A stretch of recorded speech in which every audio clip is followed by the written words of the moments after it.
Episode 24, The Second Macedonian War. Last time, we ended with the Roman victory over Carthage in 202 BC, leaving Rome as the undisputed master of the Western Mediterranean. After nearly 20 years locked in a massively destructive conflict, one might assume that the Romans would take some time off. After all, the demise of Carthage left no real challenge to the Roman hegemony in the West, and there was an abundance of new trading opportunities, lands to settle, farms to rebuild, and families to grow. Why not enjoy the fruits of their newfound dominance and retire peacefully to country estates to grow olives and sip wine? Beat the swords into plowshares, as it were, and leave the battlefield unstained with Roman blood. At least for a little while. A generation? Maybe? Not likely. Immediately after winning the West, the Romans wasted no time leveraging their newfound big boy status and embroiling themselves in the cutthroat world of Greek power politics. The rationale behind an intervention in the East is obscure, and at first blush doesn't seem to make a whole lot of sense. The Romans had no long-standing ties in Greece and no true investment in the region. As I've mentioned a few times, the Adriatic divided the Mediterranean into two worlds. The Romans had finally won control of their half. It seemed strange that they would risk what they had just achieved by suddenly launching themselves into the middle of a game they'd never before competed in or stood any real chance of winning without immense effort. But history is what it is, and rather than taking a breath, the Romans moved east as a first step towards capturing the whole of the Mediterranean, a feat never before accomplished, and since the fall of Rome, a feat never again repeated. Roman intervention in Greece was precipitated by a fateful pact between two men who would command the armies opposite the legions in the coming decades, Philip V of Macedon and Antiochus the Great of the Seleucid Empire.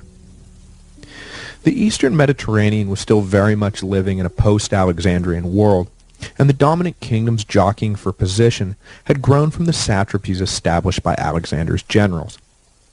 Egypt was ruled by the descendants of Ptolemy, Syria and Persia were ruled by the descendants of Seleucus, and Macedon, the birthplace of the great general, was re-rising to a position of power under Philip V after years caught up in dynastic struggles. In 204 BC, as Scipio was launching his expedition against Carthage, Ptolemy IV of Egypt died, leaving his 6-year-old son as heir. Seizing quickly on the leadership vacuum in Egypt, Philip and Antiochus agreed to jointly exploit the situation and move against Egyptian holdings in Asia Minor and Syria. The idea was simple: attack quickly on two fronts and conquer what territory they could. Around the same time Scipio was dictating terms to the Carthaginians, Antiochus moved south towards the Red Sea, and Philip moved east, attacking Thrace, the territory west of the narrow sea lane that links the Aegean and Black Seas, called the Hellespont in ancient times, and today called the Dardanelles. This joint action immediately upset the apple cart of Greek power sharing and sent the kingdom of Pergamum, which lay on the east side of the Hellespont, into a tizzy. Attalus I, king of Pergamum, smelled absolutely nothing good coming from an alliance between Philip and Antiochus. Attalus's kingdom in Asia Minor bordered both rival powers. It was not hard to divine where the two allied kings would look next when they were done stripping young Ptolemy of his inheritance. But luckily, Attalus had built up invaluable goodwill from the ascendant Romans, who were just coming off their big win over Carthage. Attalus had been amongst those allied with Rome against Macedon during the First Macedonian War. Along with the Aetolians, Attalus had helped keep Philip's attention firmly in Greece, and the Romans understood the role this played in their ultimate victory over Carthage. Or at least Attalus hoped they understood, because it was time for them to repay the favor. Pergamum, allied with the island kingdom of Rhodes, was for the time being holding its own against Macedonian encroachment. But in 201 BC, official envoys were sent to Rome to plead for aid. The Roman Senate, while not forgetting their friendship with Attalus, still sent the Greek envoys away without the promise of aid. They had just come off a costly war with Carthage. Now was not the time to go plunging headlong into Greece. But elements within the Senate argued for immediate action. Philip had been moving for years against Rome, and if his ambition was allowed to proceed unchecked, When his attention inevitably turned back to the west, he would come knocking that much richer and that much stronger. If Rome was worried about the cost of a war today, think of what the cost would be tomorrow. It was agreed then that envoys should be sent to Greece to take the temperature of the locals and reassess whether the Romans needed to take a stand now or whether they could afford to wait. On the road to Athens, the Roman envoys were fast concluding that a war with Macedon was the last thing anyone wanted. But, coinciding with their arrival in Athens, the Athenians declared war against Macedon, and Philip ordered a force to pacify Attica. Meeting with Attalus and ambassadors from Rhodes and Athens, the Romans decided to issue an ultimatum to Macedon: clear out of Greece and come to terms with Pergamum and Rhodes, or deal with the consequences. The Macedonian force in Attica retreated, and the message was taken to Philip. The Macedonian king rejected the ultimatum, ordering his forces to attack Athens again, and moved himself back east to the Hellespont, where he launched a campaign to wrest control of the eastern bank from Pergamum. In 200 BC, Roman envoys found Philip still directing his troops along Pergamum's border and issued him a second ultimatum: withdraw from all Greek cities and confine himself back to traditional Macedonian territory, or he would be looking at war with Rome. Philip protested that nothing he had done was in violation of the treaty he had signed with the Romans at the end of the First Macedonian War, and they were reaching well beyond their authority if they thought they could dictate policy so far from Italy. The second ultimatum, however, was a mere formality. At the same time Roman envoys were explaining what they would do if Philip rejected peace, they were already launching an army, knowing Philip would never accept Roman terms. Confident after securing allies in Greece, the Senate had changed its tune and decided that war now was preferable to war later. Philip had to be stopped before he acquired more strength. Legions under the command of Publius Galba were sent across the Adriatic into Illyria, the Roman beachhead in the east. What followed was a year of indeterminate skirmishing, with neither side doing much to risk their armies. Philip was still trying to get a handle on whether the Romans were truly committed to a war, and Galba had no real interest in a full-on attack. The next year saw changing consuls, but the continuation of the same policy. Open war was not being courted, and the entire affair seemed destined for counter-maneuvers until the two sides made concessions to one another and reached an amenable peace. However, in the third year, 198 BC, things would change. Titus Flaminius was elected consul and given command of Greek operations. He fully embraced the notion that Philip had to be brought low, or Macedon would forever pose a threat to Rome. Beyond these immediate strategic interests, Flaminius himself was a great lover of Greek culture, and saw Roman exposure to and power over Greece to be inherently beneficial and well worth fighting for. Flaminius took a bold stand against Philip, and, hoping to win over the mostly neutral Greek cities, recast Roman policy as a defense of Greek liberty. In this conception, Rome was not another power looking for new territory, but a shield against Macedonian tyranny. This recasting of the struggle won over the elites of the Greek city-states, and momentum began to shift towards Rome. His diplomatic coup well underway, Flaminius matched word with action and went looking for Philip's army, intent on breaking the Macedonians. Later in the year, a short battle was fought between the two armies, with the upshot being the withdrawal of Philip and the stage being set for a larger, decisive confrontation the next year. The Greeks were flocking to Rome and away from Macedon. Sensing that the ballgame had changed, and the Romans were now serious about the fight, Philip made peace overtures to Flaminius. The Roman consul opened negotiations, but was himself unsure of how he wanted to proceed. The consular elections were coming up, and Flaminius, like so many of his predecessors, was worried about some newbie sweeping in and stealing all his glory. He intentionally dragged out the talks, waiting to hear from his allies in the Senate whether his command in Greece would be renewed or given to someone else. If the Senate ordered the new consul for the year to take over, Flaminius planned to cut a quick peace with Philip and return a hero. If he was kept on as proconsul, however, he would end talks and plan for a new campaign the next year.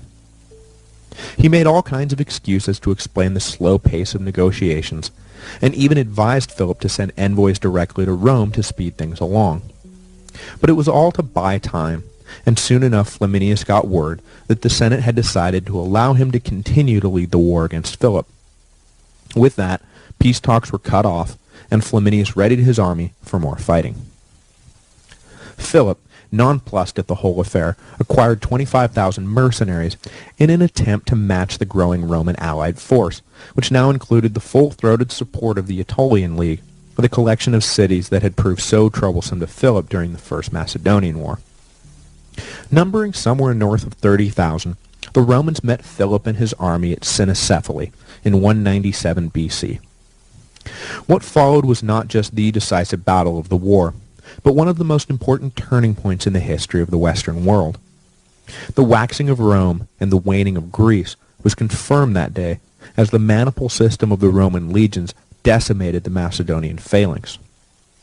It was one thing for Rome to defeat other Italians and Gauls or Spaniards and North Africans, but Greece had been the home of the premier military powers of the ancient world: Alexander the Great, Sparta, the navy of Athens. All were ahead of their time and irresistible forces on the battlefield. It was unthinkable for the Greeks to lose in battle to foreigners, and yet, at the end of the day, Rome stood triumphant, and Greek liberty, despite Flaminius's clever propaganda, was snuffed out once and for all. As I mentioned in episode 14, the Romans had taken the phalanx and modified it to be more maneuverable, more versatile, and allow for independent lines of attack. All of these advantages would come into play at Cynocephali. The battle itself came about by accident. In 197, Flaminius marched north from Thebes into Macedonian territory looking for Philip. The two armies encountered each other and fought a brief skirmish, but each pulled out to reprovision and find better ground to fight on. By sheer luck, both armies headed in the same direction looking for provisions. However, the Cynocephali hills divided the two, and they were unaware of each other. The next morning, some of Philip's troops became disoriented in an early fog and marched over the hills. The Romans noticed this sudden appearance of the enemy, and Flaminius ordered some of his cavalry, Numidians now fighting on the side of Rome, to pursue the Macedonians. The cavalry stumbled across Philip's main force, and Flaminius ordered 2,000 troops to press an attack on Philip's camp, forcing the Macedonians to pull up into the hills en masse. After driving off the Roman expeditionary force, Philip ordered his troops to come down a ways from the hills and form in the rigid line of a phalanx for battle. Flaminius had by this time lined up his own troops and led the Roman left personally against the Macedonian right, which was led by Philip. The Macedonian right, with the high ground in their favor, was proving more than a match for Flaminius, but the Macedonian left was having a difficult time lining up on the broken ground, and the Roman right was able to smash through the line before it was formed. At this point, an unnamed Roman officer, on his own initiative, ordered a group of maniples under his command to wheel around and attack the rear of Philip's army. Trapped in their phalanx, the Macedonians were unable to turn to face this new threat, and as soon as the new Roman force hit, the battle turned from a fair fight into a slaughter. Philip was able to slip away, but his army was decimated. The Roman maniples, which formed quicker on rough terrain and were capable of independent action, proved superior to the Greek phalanx, which was only effective on the right terrain, and even then, only if given enough time to form properly. And, of course, once a phalanx was flanked, that's all she wrote. The structural advantage of the Roman maniple system was the decisive element of the battle, which in time would come to symbolize more than just a tactical victory, but mark a critical turning point in history. In a clever move born out of necessity, Flaminius announced that the Roman legions would not garrison Greece. Greece was free, he declared, much to the relieved ears of the Greeks. The truth was that the Romans had not the men nor the money to occupy Greece, but of course the Romans sold the absence of an occupying army in the loftiest moral terms. The Greeks, proud of their historical liberty, were more than happy to go along with the Roman story, and thanked Flaminius for setting them free. It would prove to be a peculiar form of freedom, as the Romans had no intention of just allowing the Greeks to go off and do whatever they want. To the Romans, a freed slave still had obligations to his former master. The Greeks, who thought they really were free, began to chafe under the demands from Rome for tribute. The tension between the allegedly free Greeks and the Romans would boil over soon enough, and after 50 years of sporadic fighting, all pretenses would be lifted, and Greece would be incorporated as a collection of provinces. The honeymoon period did not last long, and next week, the bitter Aetolian League, denied territorial concessions during the peace negotiations with Philip, would call upon the last best defender of Hellenistic power, Antiochus the Great, to enter Greece and free them from their not yet official bondage. The war with Antiochus would draw the Romans further east, where they would run smack into an enemy they thought they had driven off forever, Hannibal the Great and Terrible. Hello, and welcome to the History of Rome. Episode 25, The Syrian War. Last week, Rome was drawn into the thick of Greek politics and emerged from its brief war with Philip of Macedon, the leading power west of the Aegean. The hero of the Second Macedonian War, Gaius Flaminius, had declared Greece free from foreign interference, to the great joy of the proud Greeks. However, it was a peculiar form of freedom, as Flaminius did not seem to count Rome amongst the foreign powers Greece was free from. Soon enough, the Greeks would begin to look sideways at their liberators, who were fast becoming occupiers.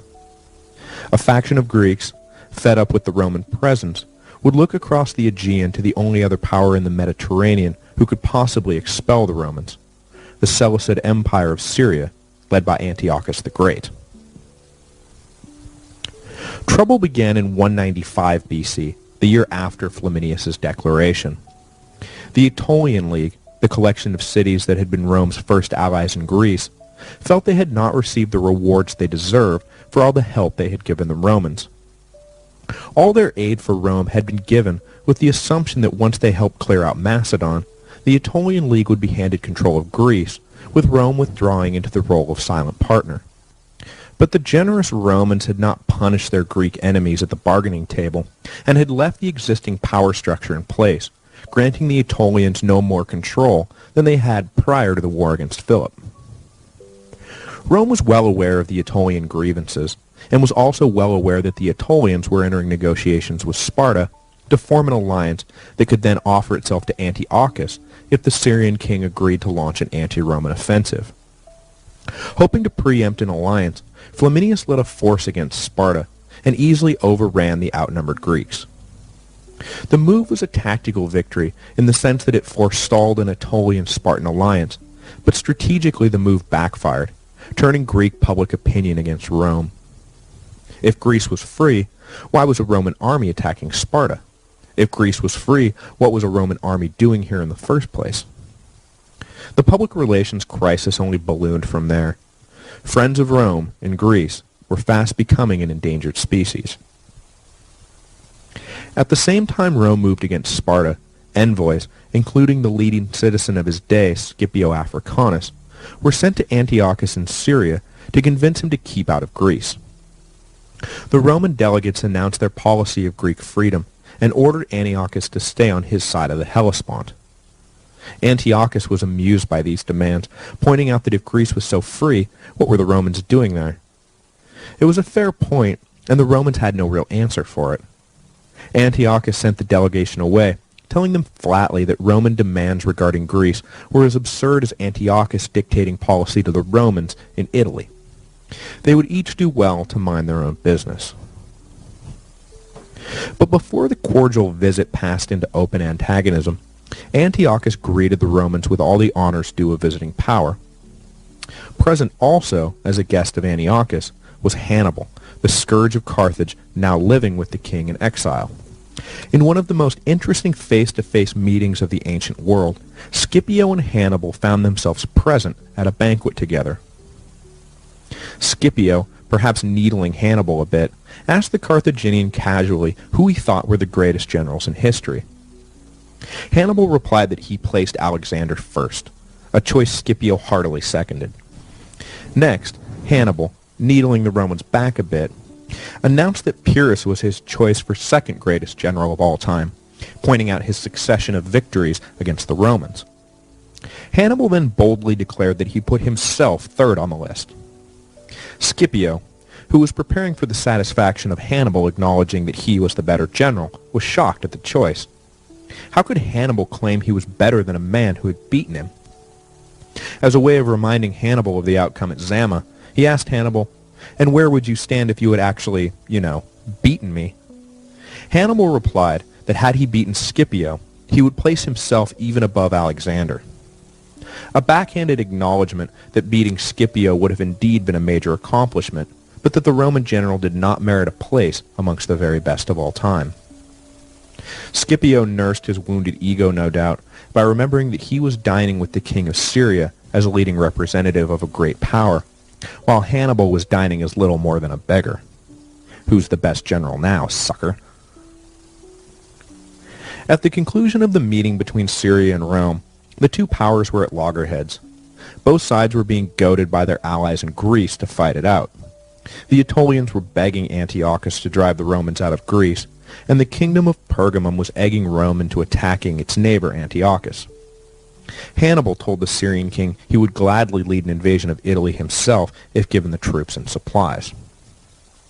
But no direct confrontation was forthcoming, so the Aetolians decided to press the issue by launching simultaneous attacks on 3 Roman allied Greek cities, each of which would serve as a safe point of entry for any Syrian army.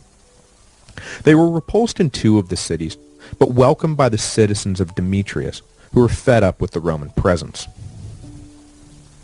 This action, coupled with the fact that the Romans were showing signs of stepping back from Greece, convinced Antiochus that the time was ripe for an invasion. He gathered 10,000 troops and sailed for Demetrius. When he arrived, however, 2 facts became immediately apparent. First, the Aetolians had painted a somewhat misleading picture of the reception Antiochus would receive. Greeted not as a welcome liberator, Antiochus was treated as just another foreign invader and found the gates of Greece closed to his army. Second, Roman interest in Greece was waning only as long as no other power stepped into the vacuum. The arrival of the Syrians triggered an immediate Roman response. 2 legions were mustered and sailed for Epirus, where they landed and began a march straight for the invaders, who were camped on the Aegean coast. At the same time, the Achaean League, a rival confederation of the Aetolians, declared for Rome and joined the legions. Antiochus and his 10,000 were facing an army that had grown to more than double that size. Knowing he had miscalculated, but unwilling to simply run for it, Antiochus looked around for a nearby spot where the clear numerical superiority of the Romans would be negated, and settled on the most famous bottleneck in history, Thermopylae. 300 Spartans had stood against 2 million Persians, right? So 10,000 versus 20,000 would be a pretty safe bet. Except the Syrians were not the Spartans, the Romans were not the Persians, and everyone and their mother knew by now that there were ways of getting around the narrow pass. It may have looked good on paper, or I guess I should say papyrus, but when the Romans arrived, this battle of Thermopylae had none of the luster of the original. Roman victory was quick and decisive. Antiochus fled back across the Hellespont, and the Romans, smelling blood, came fast on his heels. The one lasting legacy of this battle of Thermopylae was the entrance of Cato the Elder onto history's stage. The man who would dominate Roman politics for the next 50 years made a name for himself leading the charge around the rear of the Syrian army that proved to be the critical maneuver of the battle. Cato, the great conservative of his time, would be the leading defender of old Roman virtue and find himself constantly at odds with Scipio Africanus, who represented the modern Roman man, Hellenized and worldly. Cato fought a losing battle against the evolution of the Roman character, but was idolized by future generations who longed for the simple stoicism of a now largely mythical golden age they held out in contrast to the modern corrupt state they lived with. In 190 BC, adopting a clearly aggressive stance toward Antiochus, the Romans elected as consul Gnaeus Scipio, the brother of Scipio Africanus, and sent the 2 brothers to Greece to pursue what policies they would. The Scipiones, notoriously bold, did not waste time and took their armies across the Hellespont, leading the Romans into Asia Minor for the first time. As this was occurring, in the south, Hannibal, who had for reasons of court jealousy been left out of Antiochus's general staff, was relegated to commanding a small fleet of ships engaged with the Roman ally Rhodes off the coast of Asia Minor. The great commander, whose talents were clearly wasted, was unable to pry victory from the jaws of defeat and found himself routed by the Rhodesian navy. Who knows what would have happened if Antiochus had allowed Hannibal to lead his forces into Greece, or placed him at the head of the army that was about to be annihilated by the Scipione brothers. Maybe Roman inertia would have proved too much to overcome, but then again, maybe the Carthaginian general could have played a role in keeping the Romans bottled up in the west. Certainly, leaving Hannibal on the bench was not a move that served Antiochus well. The decisive battle came at Magnesia, on the border between Pergamum and Syria in modern-day Turkey, where Antiochus had gathered 70,000 Syrian and mercenary troops. Against this force marched 50,000 Italians and a mixture of Greek allies. The numerical superiority of the Syrians was easily offset by the far greater talent of the Romans. The undertrained Syrians lacked the hard-nosed professionalism of the Romans, and the outcome of the battle was never in doubt. Antiochus's army was crushed, and the disparity between the two supposedly equal powers was thrown out into the open. With a victorious and practically unscathed Roman army standing triumphant deep in Asia Minor, the truth became apparent. Rome had no equal in the Mediterranean. The terms Rome laid at the feet of Antiochus were harsh. A huge cash payment was demanded, hostages of the ruling families were taken back to Rome, and the Syrian king agreed to never again cross the Taurus Mountains, which stood between Anatolia and the mainland Middle East. This range became the de facto frontier of the rapidly expanding Roman Empire. Though Greece and Asia Minor would not be incorporated as official provinces for years, Roman rule in the region was never again in doubt. It was a Roman world. The Greeks just lived in it. The outcome of the war seems like it should have been another feather in the cap of Scipio, but instead it became the source of a great bitterness that would fill the Roman general for the rest of his life. Upon returning to Rome, the Scipione brothers were accused by Cato and his allies of misappropriating war funds. While not denying the charges, Scipio asked if anyone present was dissatisfied with the fact that Rome was making back 5 times what it had put into the war because of the indemnity forced on Antiochus by the two brothers. Anyone? Anyone? The brothers were off the hook for a while, but charges were raised again 5 years later. In a bit of poor planning by the opposition, however, the charges against Scipio were brought on the anniversary of the Battle of Zama, and public support for Scipio was at an all-time high. He was never convicted of anything, but the affair left a bad taste in the general's mouth. Retiring to an estate in Campania, he died in 183 BC. The epitaph of his tomb allegedly read, "Ungrateful fatherland, you will not even have my bones." He never did deny the charges, though. Next week, Rome will face déjà vu all over again. After the deaths of Philip V and Antiochus the Great, their sons would pick up the mantle and challenge Rome in the field. Having not yet felt the sting of defeat, the brash young kings would soon enough find themselves as beaten and demoralized as their fathers. Fighting Rome was nothing if not a death blow to the ego.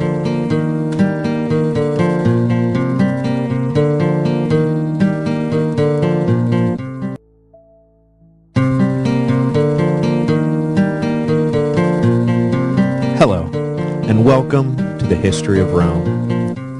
Episode 26, The Third Macedonian War. Having soundly beaten Macedon and Syria, the last two major powers in the east, Rome was now the dominant force in the Mediterranean, a distinction it would hold for the next 700-odd years. In the years after the Syrian War, the Romans were wrapped up with Gallic revolts in the Po Valley and persistent unrest in Spain. Though these territories had been officially conquered, the Romans found it as difficult to maintain their position in these territories as it had been to establish it in the first place.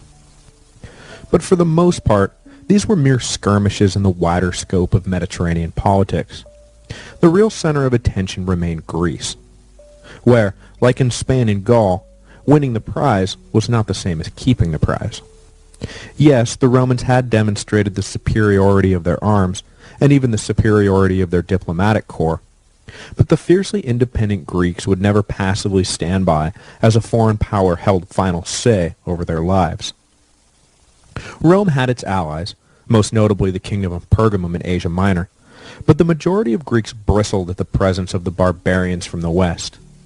Factions of nobles in most of the important cities schemed constantly to carve out as much autonomy as they could, with an eye on eventually throwing off the Roman yoke.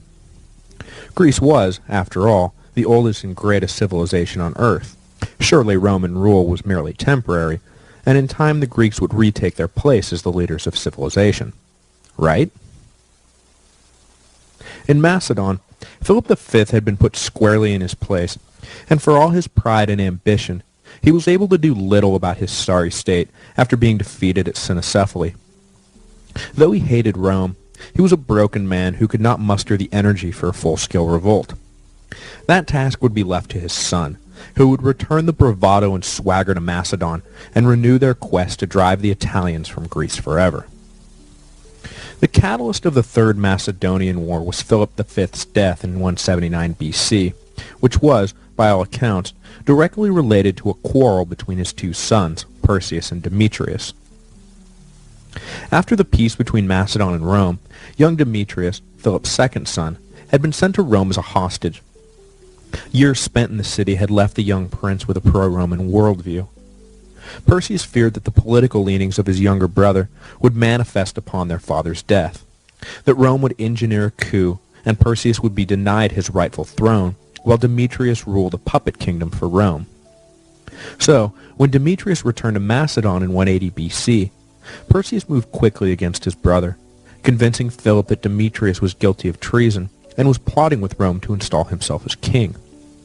Philip allowed himself to be swayed and reluctantly ordered the execution of his son. Despite his belief that he had no choice, Philip never recovered from Demetrius's death, and within a year, the old king was dead. This left Perseus in control, and Rome concerned about their eastern flank. The Macedonian king kept testing Roman patience, clearly violating the treaty his father had signed by taking control of neighboring territory outside Macedon proper and opening diplomatic relations with the Greek political syndicates. Most worrisome to Rome, Perseus arranged marriage to the daughter of Seleucus IV, who had succeeded his father Antiochus the Great as king of Syria. The Senate hoped for the best, though, and, weary of war and unwilling to embrace a belligerent stance, they turned a blind eye to Perseus's actions. The alliance between the two great Greek powers was a cause of concern in the Senate, but even more so for the kingdom of Pergamum, Rome's steadfast ally, whose territory bordered both Syria and Macedon. Envoys from Pergamum began to send dispatches detailing the outrages and offenses of Perseus, begging Rome to do something about the young upstart king of Macedon. Rome ignored the threat for as long as they could, but finally Illyria began to rise in revolt against Rome, and the common belief was that Perseus was behind the violence. That, coupled with an assassination attempt against the king of Pergamum, sealed the deal, and in 172 BC, legions were sent back across the Adriatic. At first, the Romans simply moved into Illyria to quell the uprising, and stood on the border of Macedon. But a year later, war was officially declared, and the legions headed into Macedon under the command of Licinius Crassus, an ancestor of the famous triumvir, who would join with Julius Caesar and Pompey in their fatal three-way alliance a century later. This Crassus did not get his familial legacy off to a great start, and promptly led the Romans to their first defeat in Greece. It was a minor engagement, to be sure, but the propaganda value of the loss was a boon to Perseus, and Greek leaders who had kept their distance from an open conflict with Rome began to throw their support to Macedon. It was a decision that would haunt a lot of them and lead not to freedom, but to the obliteration of freedom. After direct confrontation with the Macedonians had proved to be more difficult than the Romans thought, the next 2 years saw the Roman army in the east turn toward more profitable and less dangerous pursuits, the plunder of defenseless Greek towns. The consuls in charge during these 2 years seem to have had little ability or desire to control their men, and the legions became little more than a highly efficient band of marauders. A great deal of wealth, plunder, and slaves were hauled back to Rome. Everyone profited, so discipline went out the window. This, coupled with the behind-the-scenes maneuvering of Perseus, turned even more Greeks against Rome. There was little to be gained by standing with the Romans now. The Italian brutes had no interest in governing, or, indeed, the lives of Greeks in general. They just wanted to ransack the countryside. In 168 BC, the new consul for the year was Aemilius Paulus, the son of the Paulus who had tried to halt the Battle of Cannae before it happened, and then died leading his troops into the massacre. More disciplined than the previous consuls, Paulus the Younger immediately restored a sense of purpose to the troops, reminding them that they were there to fight as soldiers against an army, not thieved from innocent Greeks, who were, after all, nominally under Roman protection, if that was not a complete contradiction in terms by now. Paulus located the army of Perseus and announced his intention to make for the Macedonian army and defeat them. Perseus was well positioned with 40,000 troops on the Aegean coast, and dislodging him would take some doing. Paulus ordered one of his generals to take a chunk of the army and make a lot of noise approaching Perseus from the north. This maneuver convinced the Macedonians that the main Roman army would follow, and they prepared for an invasion from the north. However, as soon as darkness fell, the Roman expeditionary force kept right on walking and swung around behind the Greeks. Only the timely intervention of a Roman deserter alerted Perseus to the danger. 12,000 Greeks were sent down to block the Romans coming up now from the south, but they were driven back in disarray. Realizing he was being encircled and unsure of where the rest of the Romans actually were, Perseus broke north out of his fortified position and set himself up near the village of Pydna, where the open, flat country would ensure the proper deployment of his phalanx. Having flushed out his prey, Paulus immediately recombined his force and marched to meet Perseus. After spending the night camped across the plain from each other, the two sides rose the next morning, eager to have it out. According to legend, Paulus, facing east, stalled his deployment until the afternoon, when the sun would be in the eyes of the Macedonians. Whether this is true or not is a matter of debate, but it is true that the battle did not start until the afternoon, and despite the evenly matched sizes of the two armies, things quickly got away from Perseus. Whether or not the sun played any role is, again, a matter of debate. The Greek phalanx pushed the Romans back initially, which was good, but they pushed the Romans back onto uneven hills bordering the plain, which was bad. The phalanx began to splinter, and the Romans were able to send individual maniples through the breaks in the Macedonian line, and not so much flank the Macedonians as eat them from the inside out. The Macedonian left disintegrated, and Perseus fled with his cavalry. Of the 40,000 or so Greeks in the Macedonian army, at least 25,000 died at Pydna, while the Romans lost maybe 1,000. 5,000 Greeks were captured along with Perseus himself. Where his father had managed to negotiate a peace that left him in control of Macedon, Perseus received no such favors. The young king was paraded through Rome in chains at Paulus's triumph, and then banished to exile in a small Italian village where he lived a miserable existence and died in obscurity. And he showed such promise. The defeat at Pydna marked the end of the Macedonian kingdom, whose holdings under Alexander had once extended all the way to India. The Senate broke the kingdom up into 4 republics, which were forbidden to trade directly with one another or any other Greek city. All economic activity had to be brokered by Rome. This ensured that no undue consolidation of riches or power occurred, and that the Romans would never have to deal with trouble in Macedon again. Weak and divided, the Macedonians would attempt one last-ditch effort for independence years later, but that would merely present the Romans with an opportunity to officially incorporate the territory into the province of Macedonia. Returning to Rome, Paulus, who had done so much to end the senseless pillaging of the legions, led his army on one of the great sadistic rampages of the ancient world. Passing through Epirus, the Romans, furious at the Greeks in general for turning on Rome, decided that an example had to be made of someone to prevent this sort of thing from happening in the future. They chose Epirus because it was convenient, even though the locals had nothing to do really with Perseus or his war against the Romans. At first, Paulus implied that if he was paid off, Epirus would be spared, and the 70 or so towns collected as much as they could and handed it willingly to the Romans. But the minute Paulus had collected it all, he simply let his men off their leashes and let them sack, rape, plunder, and burn anyone and anything they came across. Over 150,000 locals were bound up and sold into slavery. The rest were killed and left destitute or homeless. It was a harsh lesson for the Greeks, harsher still for the relative innocence of Epirus. After driving off Philip and proclaiming freedom for Greece, the Romans were universally loved. But now, a mere 30 years later, that love was gone, replaced with fear. Machiavelli's point that it is better to be feared than loved is backed up by the Roman experience in Greece.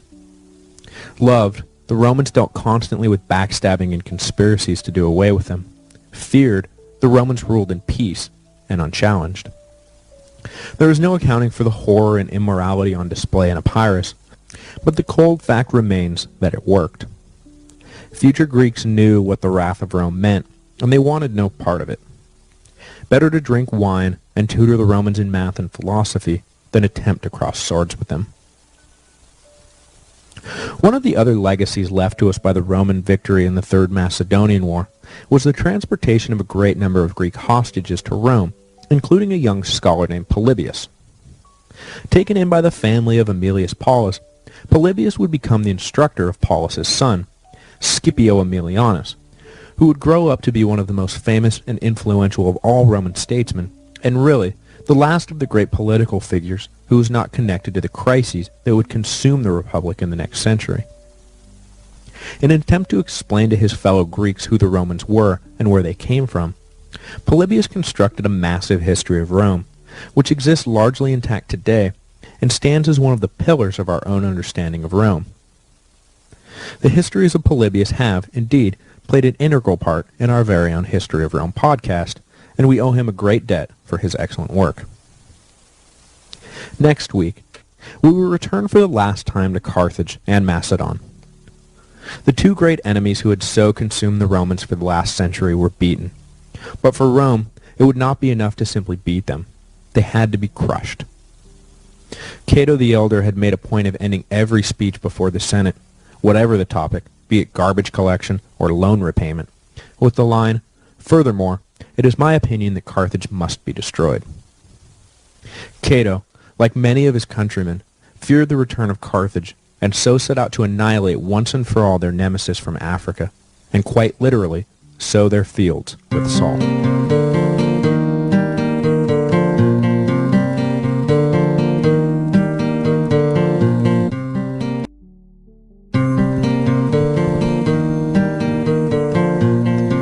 Hello, and welcome to the History of Rome, Episode 27, Mopping Up.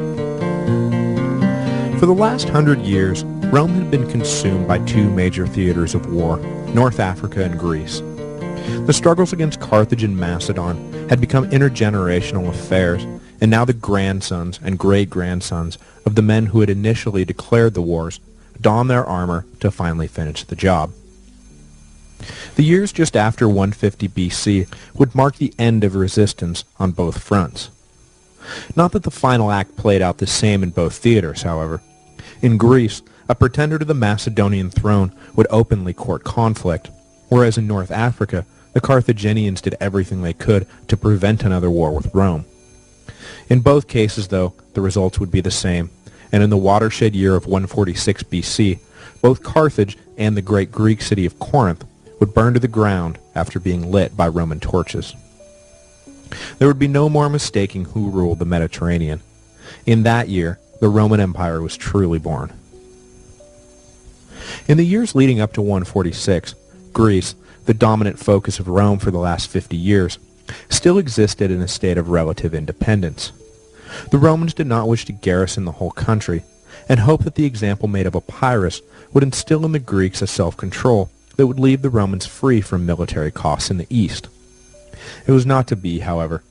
The dream of Greek freedom burnt as bright as ever, forcing the Romans to conclude that there could be no half measures in Greece.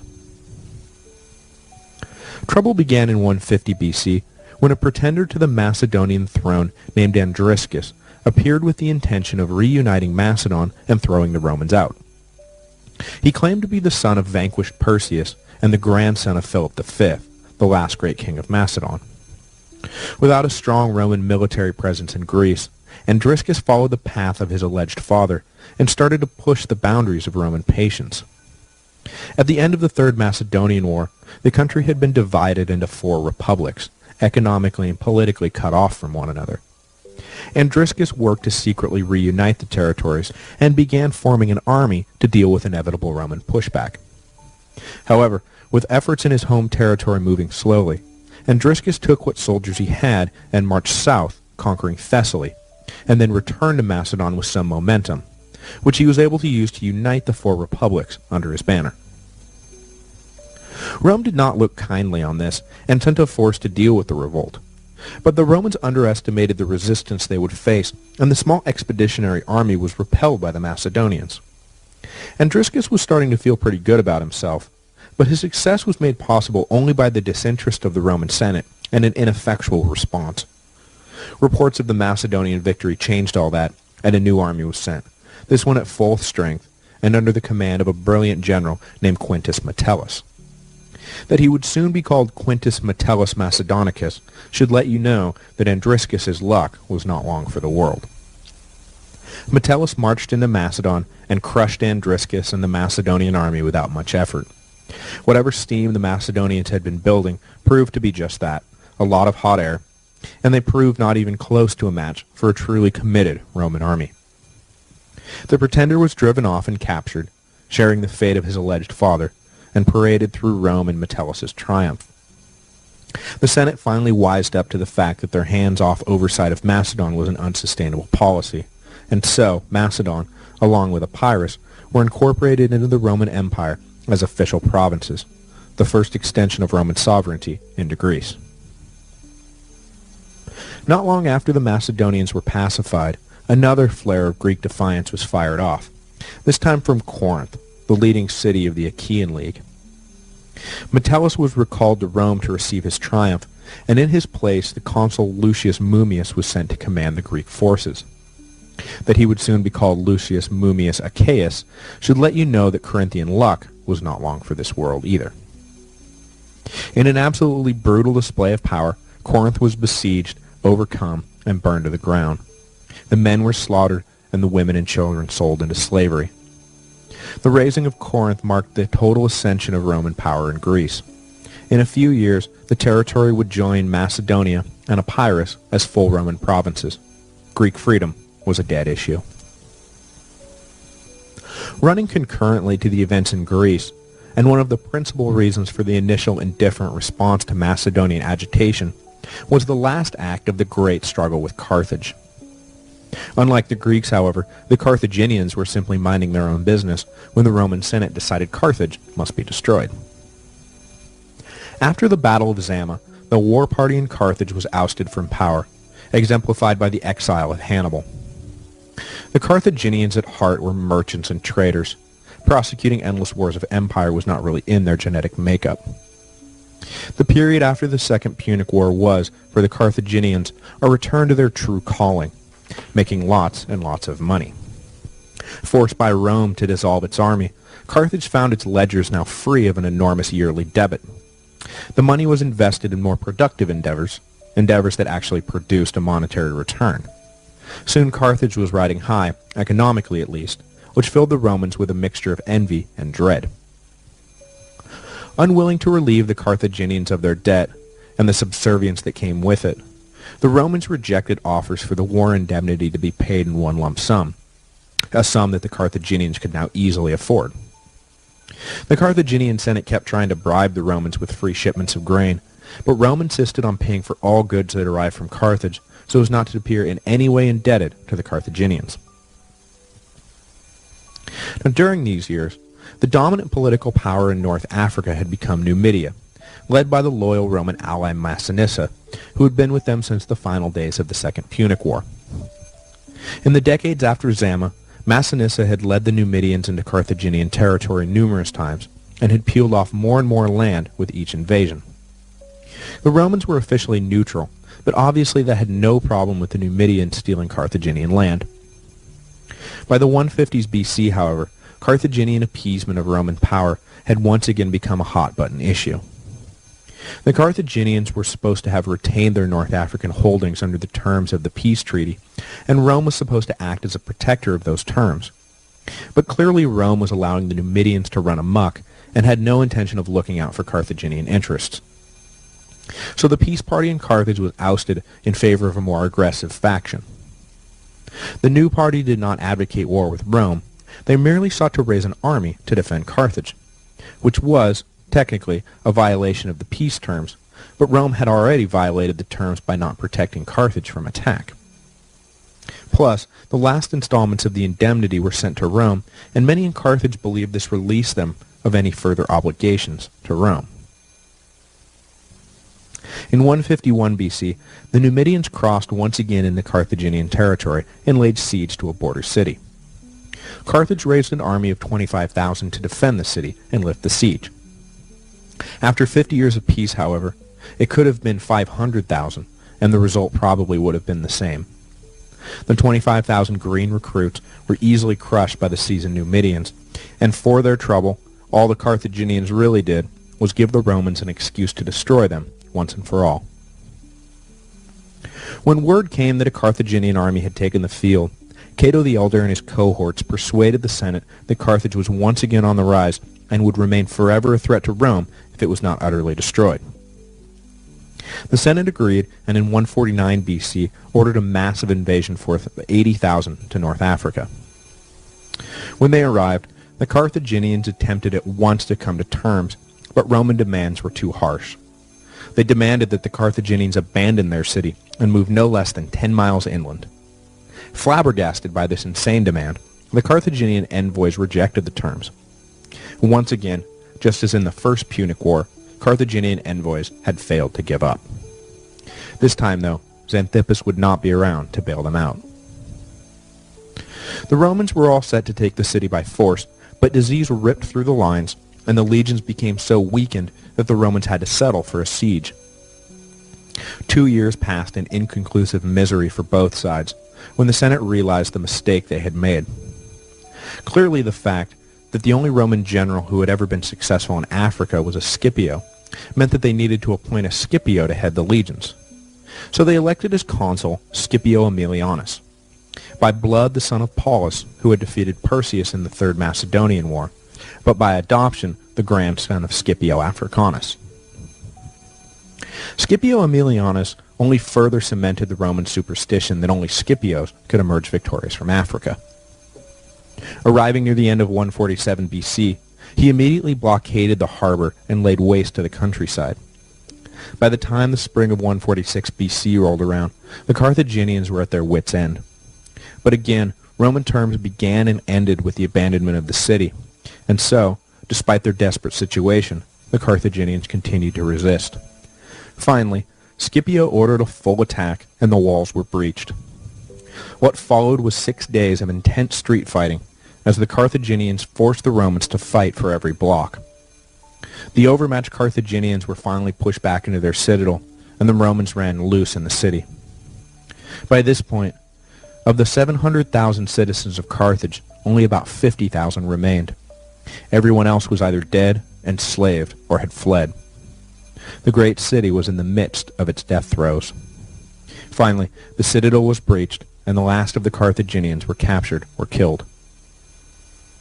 Against his own wishes, but acting at the Senate's instructions, Scipio set fire to the city, which, according to legend, took 10 days to burn.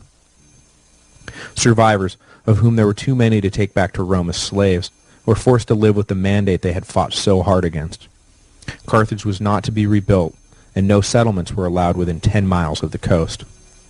The days of life at the vital hub of Mediterranean trade was at an end. It was a life of meager subsistence for the descendants of a power that had once upon a time nearly destroyed the Roman Empire.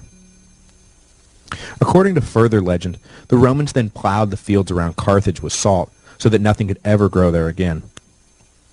The story only emerged in later years, so it is doubtful that it actually happened, but the account gained widespread acceptance and served as a cautionary tale for future generations.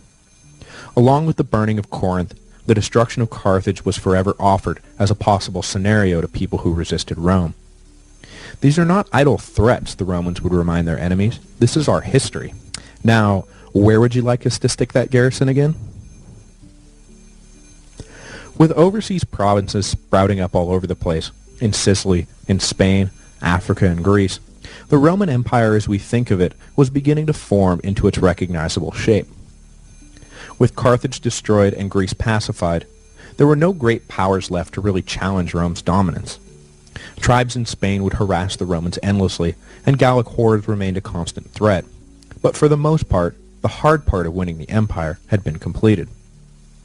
It is at this point, and I like to mark 146 BC with a mental pushpin, that the Romans lost a critical unifying force, a worthy opponent.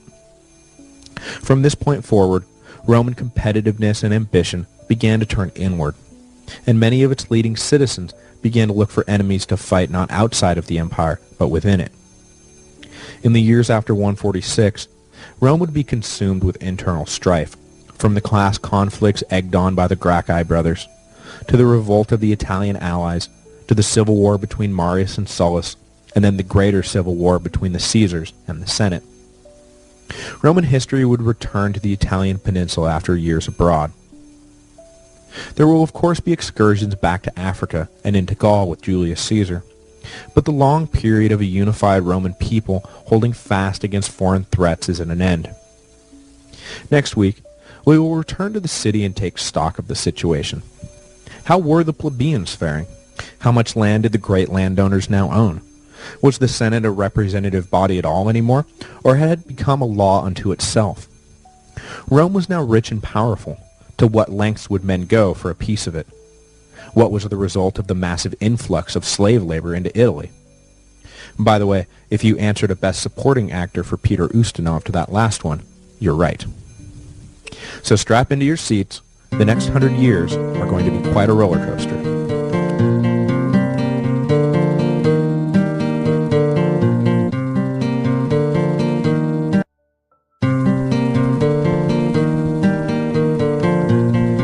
Hello, and welcome to the History of Rome, Episode 28, Taking Stock.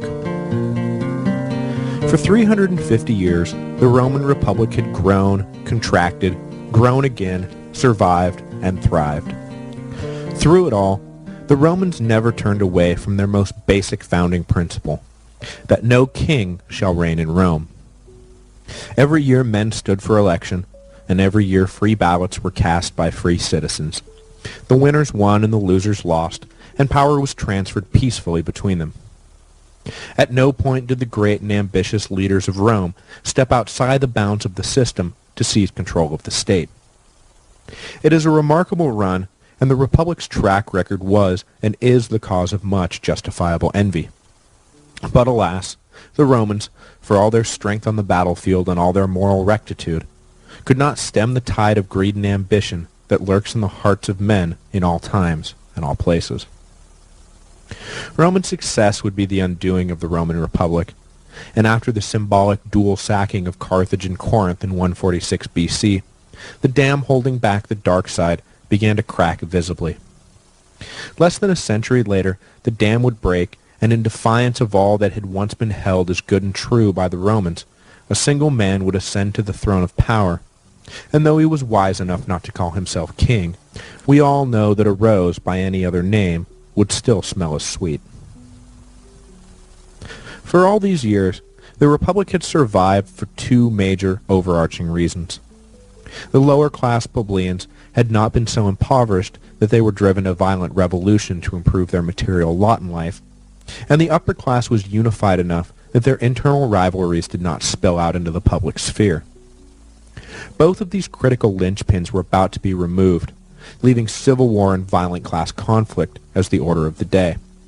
And both linchpins were pulled by the very same hand: victory overseas. The Romans, in addition to the entire peninsula of Italy, now controlled Sicily, Sardinia, North Africa, Greece, Macedon, and Spain. All those subject lands provided the Romans with wealth never before imagined, slaves in the hundreds of thousands, and endless opportunities for personal enrichment. One might imagine that with such an abundance flooding into Rome, that there would be far less internal conflict, not more. There would be more than enough to go around. What would be the point of squabbling? The problem, though, was that all the new wealth was winding up in the hands of the already wealthy elites, and some became so rich that in effect they considered the cohesion of the state less important than they had in the past. When you are completely self-financed, there is a tendency to follow your own whims and everyone else be damned. And this, to put it mildly, is no way to keep a free republic running smoothly. The ruling class, which had for all these centuries understood that patrician solidarity kept them firmly in charge, started to see men break off to make their own way in the world, forcing the others to compete or lose what status they had. Things quickly spiraled out of control. In a way, it can all be traced back to Scipio Africanus. The long-haired, flamboyant, irreverently religious hero of the Second Punic War set an example for ambitious young Romans to follow. Indeed, it was Scipio who originally coined the term imperator when his troops hailed him as a king after his victories in Spain. Scipio, like Augustus, was savvy enough to distance himself from all talk of monarchy, but the cult of personality he encouraged set the tone for future threats to the Republic. And after being dispatched to the east to deal with Antiochus, Scipio also showed later Roman leaders how to form independent power bases and self-finance a good old-fashioned power grab. A long time ago, I briefly touched on the idea that class struggles in Rome never manifested on strict economic lines because of the entrenchment of the client-patron model of civic relations. All Scipio did was transfer this model to Roman dealings with other nations. To recap briefly, wealthy Roman patricians offered all manner of services to their poorer fellow citizens, most notably bank loans and legal representation. In exchange for this aid, the citizen reciprocated by backing their patrons in elections and showering them with public support any time the patron required it. It may seem a minor thing, but in Rome much rested on a man's ability to turn out favorable crowds if he ever came under political or judicial attack. The client-patron relationships endured through generations and wound up providing many of the social services we now ask of the state, the equivalent of healthcare, welfare, and old age pensions. These bonds were strong enough to bind families to voting against their own immediate interest in favor of their patrons' chosen policy. Not to jump ahead, but when a conflict between rival patrons heated up, each had an army ready to fight blindly for their man. All Scipio did was extend this principle to his overseas dealings, leaving behind him a wake of noble families in Spain, North Africa, and Greece, personally loyal to him rather than the Roman Senate per se. Indeed, it was the source of all his troubles with Cato after the Scipiones returned from the east having defeated Antiochus. Scipio had granted favors to the Syrian king in exchange for certain monetary tribute, which, on the one hand, was obviously bribery, but on another, it was simply an extension of the client-patron model. Could a patron deny his client a favor? Why, it would be rude to do such a thing. Flaminius, after pacifying Greece, took the same attitude, and soon Roman aristocrats stationed overseas began to cultivate complex networks of foreign clients, which brought enormous prestige to the Roman aristocrat in question. Slowly but surely, patricians stationed in the provinces began to outpace their fellow elites in terms of wealth, power, and fame. Almost overnight, the game had changed. Other patricians were forced to keep up with the Joneses or risk being left behind, and competition was fierce for the critical overseas appointments that afforded these newfound sources of status. Cato and his faction were hyper-aware of the danger this posed to the state. If some amongst the patricians became more equal than others, then the cohesion of the ruling class would fall away, and they would all end up poorer men at the end of the day. It may even lead, horror of horrors, to the plebeians taking advantage of the situation and imposing reforms on a divided ruling class. Sumptuary laws were even passed, making ostentatious displays of wealth a crime. It was an attempt to erect a superficial facade strong enough to cut the dangerous competition for riches to a minimum, but it was nearly impossible to enforce, and plus, everyone knew how much everyone was making anyway. No law about what material your shirt could be made of was going to change that. So on the one hand, Rome's emergence as the dominant political force in the Mediterranean would have disastrous consequences for the ruling class. Too much money went to the heads of too many young men, and immediate personal ambition took the place of long-term political stability. On the other hand, it also had disastrous consequences for the average Roman in the street, or at least the average Roman in the field. The backbone of the Republic had always been the free citizen farmer-soldier, the man who owned enough land to meet the property requirements for service in the legion, who would fight or farm depending on what his country asked him to do. But after conquering half the known world, these citizen soldiers came home to find that Italy had been transformed, and they were left out in the economic cold. In the years after the conquest of Greece, the large landowners began to buy up neighboring farms. Sometimes the smallholders sold willingly, sometimes they had to be persuaded, but the upshot was that more and more land was owned by fewer and fewer families. Of course, large estates were nothing new to Rome, but even if the title was held by some patrician, he needed free men to till the earth, and if it wasn't quite as satisfying a life, at least a poor farmer could get along. But that was all about to change. After sweeping through Spain, Africa, and Greece, the legions brought home with them slaves. Slaves by the thousands, then the tens of thousands, then the hundreds of thousands. Suddenly, the largest state owners did not need free Roman citizens for the planting, or for the harvest, or really for anything. Now slaves ran the farms, and tilled the soil, and carried the bushels. The profit margins were outrageous. How could a savvy patrician pass up the opportunity to reduce his labor costs to zero? Besides, his rival in the Senate was doing the same thing, so Senator Smith just had to keep up with Senator Jones. It was not outsourcing so much as insourcing. The jobs stayed right where they were. It was the people who were forced to leave. Suddenly, once fine upstanding members of the community were landless, homeless, and growing desperate.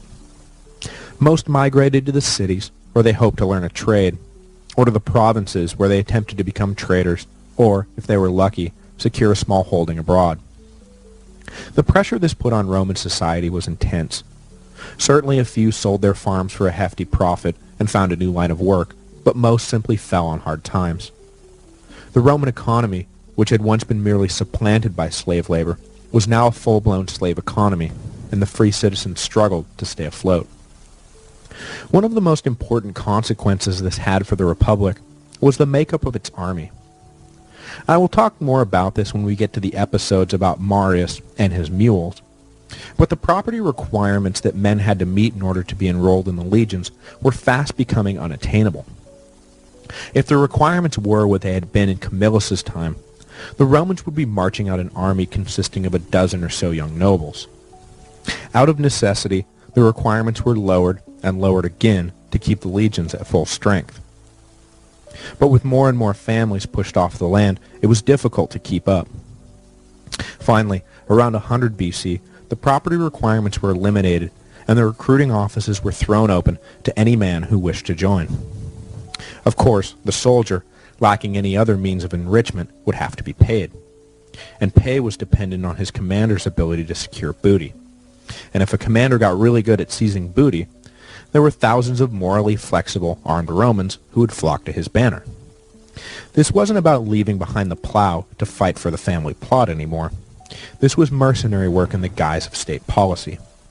And it did not take long for the facade to fall away. The properties that had bound the Roman Republic together were coming unglued.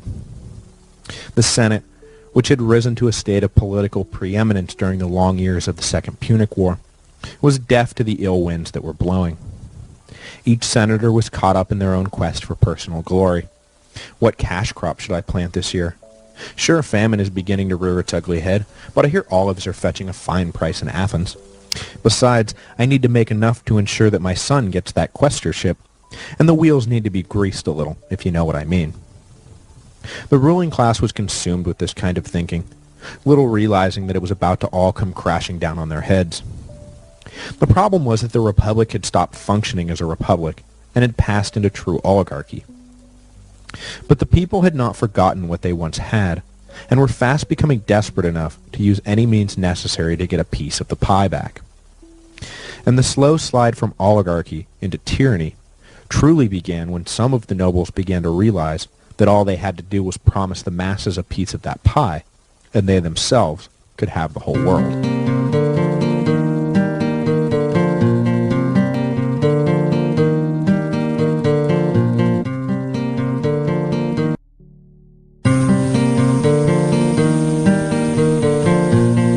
Hello, and welcome to the History of Rome, Episode 29, Tiberius Gracchus.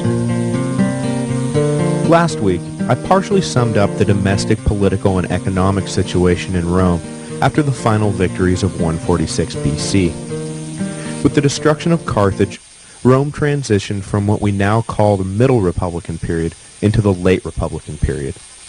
And even if you know nothing else about Roman history, you probably know that the Late Republican history was a time of intense turmoil. Today, we will enter the endgame of the Roman Republic, and the first move will be made by Tiberius Sempronius Gracchus. Tiberius was born in 168 BC to Tiberius Gracchus the Elder and Cornelia Africana. His father was a well-respected member of the ruling elite.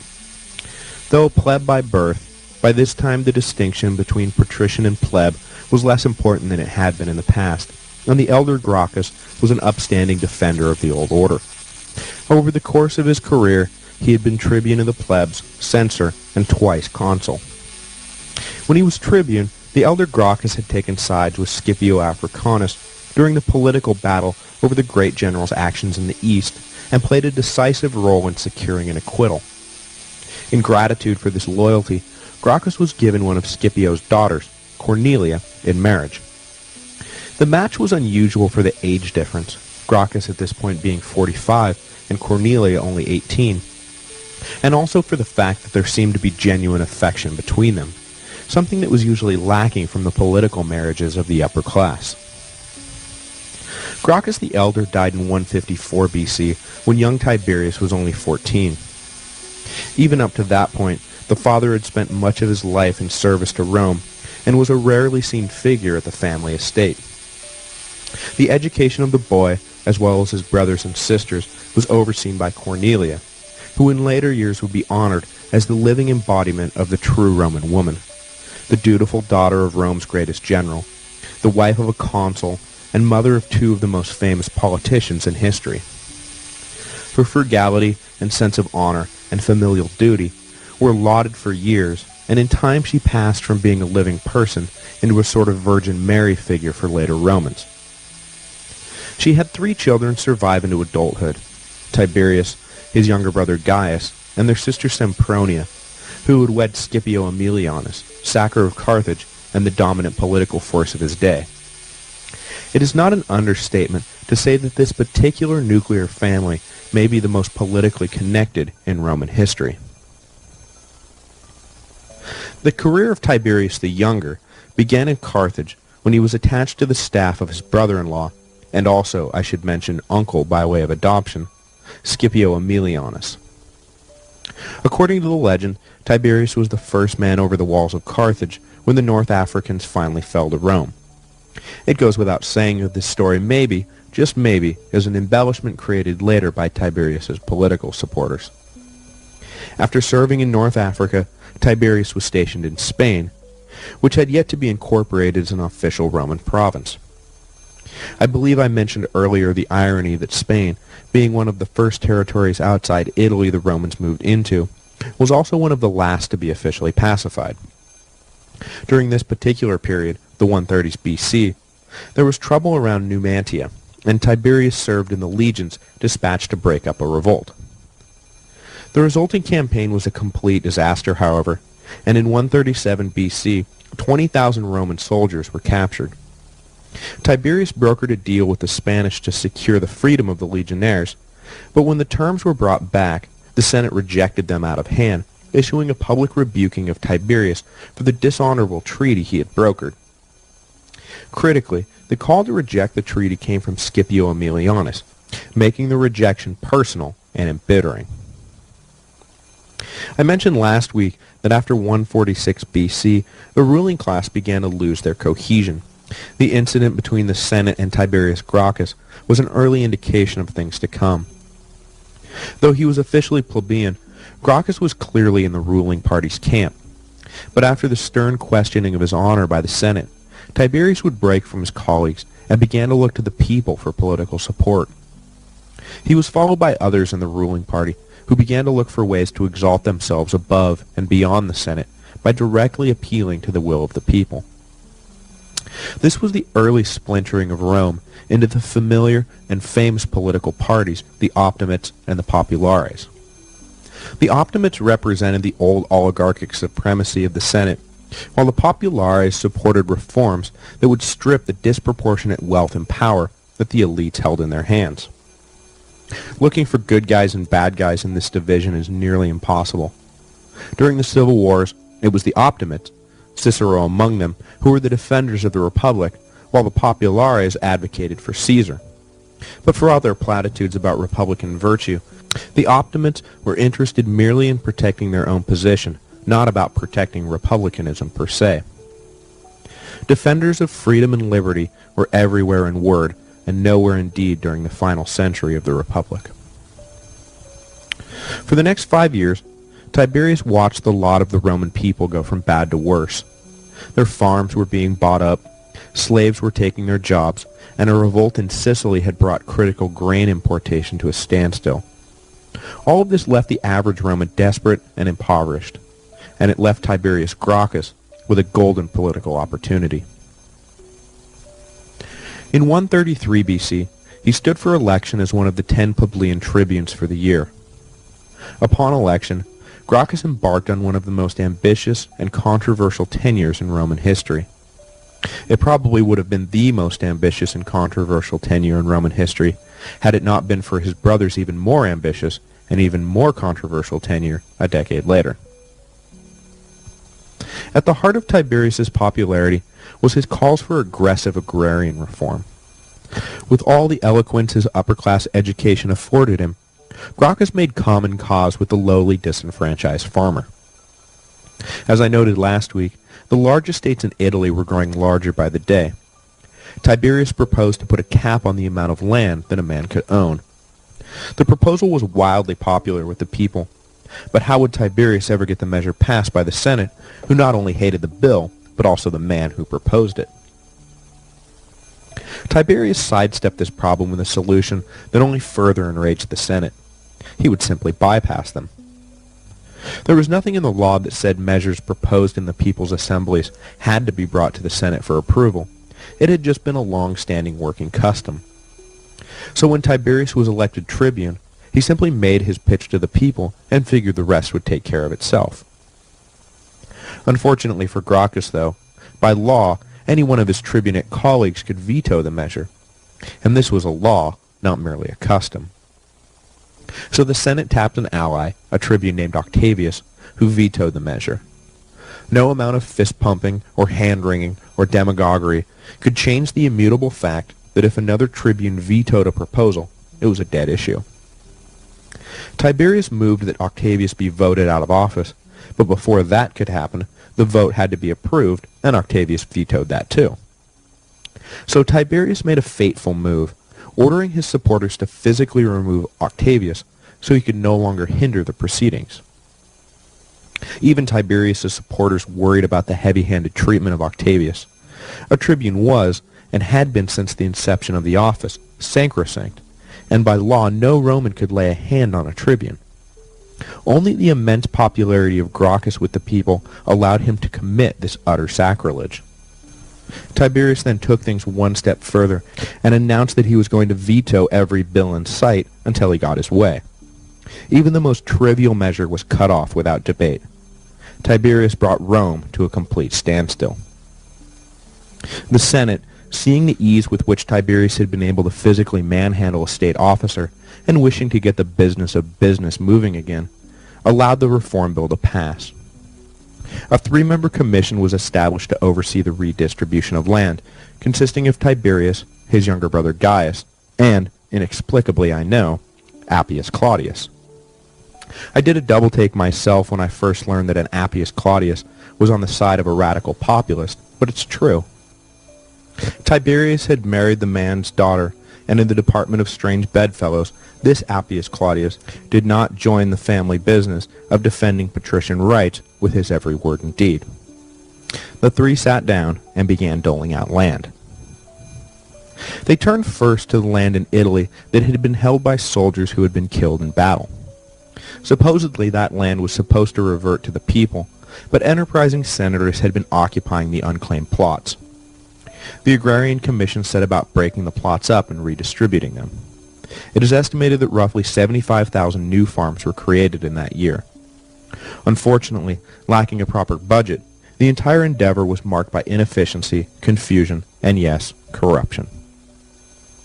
Soon enough, though, the question of Italian land took a back burner to an even hotter question. King Attalus III of Pergamum, nephew of the long-standing Roman ally during the Macedonian Wars, Attalus II, died in 133 BC, and, sensing that a dynastic struggle and inevitable Roman conquest would follow, the king willed Pergamum, which is today western Turkey, to the Roman people. The windfall was greeted by cheers in Rome, but pretty soon the question arose as to what exactly the king had meant. The Senate assumed that as responsible stewards of the state, that the land fell under their jurisdiction and would be parceled out and governed by the consuls and proconsuls of the ruling class. Tiberius and his allies, however, read the endowment literally and argued that Pergamum had been left to the people of Rome, and therefore fell under the purview of the Agrarian Commission. Rome was in the midst of a land crisis and had been handed the answer to all of its problems on a silver platter: settlements for everyone.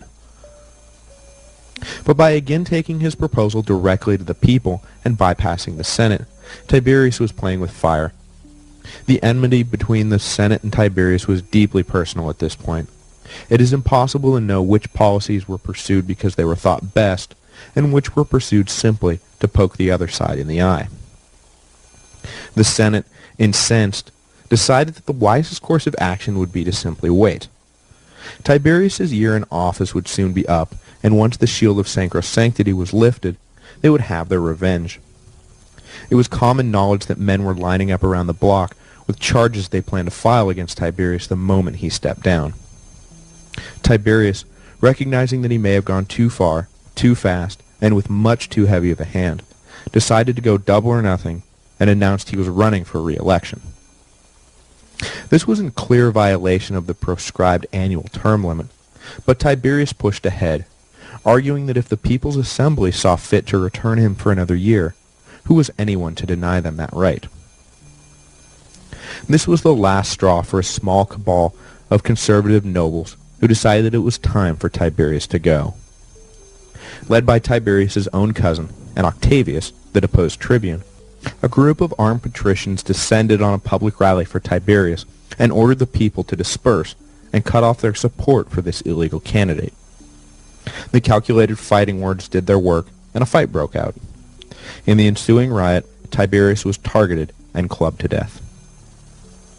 When told of the death of his brother-in-law, Scipio Aemilianus reportedly quoted the Odyssey, saying, "So perish all who do the like again." Tiberius Gracchus had gotten the late Republic off the ground with a bang. His extremism re-energized class struggles that had been dormant for centuries. The reactionary patricians, wrapped up in their own personal disdain for Tiberius the man, failed to see that he fronted a reform movement that had more than its fair share of legitimate grievances. Much of the time they failed to even pay lip service to the suffering of the common Roman family, and succeeded merely in engendering further division. In their stubborn refusal to let go the old order, they practically guaranteed it would be smashed apart. On Tiberius's head, however, was the subsequent wholesale abandonment of long-standing traditions that had bound the state together by ambitious politicians. The removal of the Tribune Octavius was an unprecedented move and, for better or for worse, laid bare before Rome the reality that their laws and traditions were just words, and that they could be broken with impunity if supported by a loud enough mob. The sacrosanctity of the tribunate went all the way back to the secession of the plebs in the first generation of the Republic hundreds and hundreds of years ago. If such a long-standing tradition could be cast aside in the name of political expediency, what did the Republic really have to stand on? It left the Romans without any guidelines, markers, rules, or boundaries. The next century would unfold as little more than a political free-for-all. Power was everyone's ultimate objective, and might, henceforth, was the sole decider of right. Next week, we will meet Tiberius's younger brother Gaius, who sought to outshine his brother not just in the breadth and depth of his reform, but in the unflinching way he willed himself to power.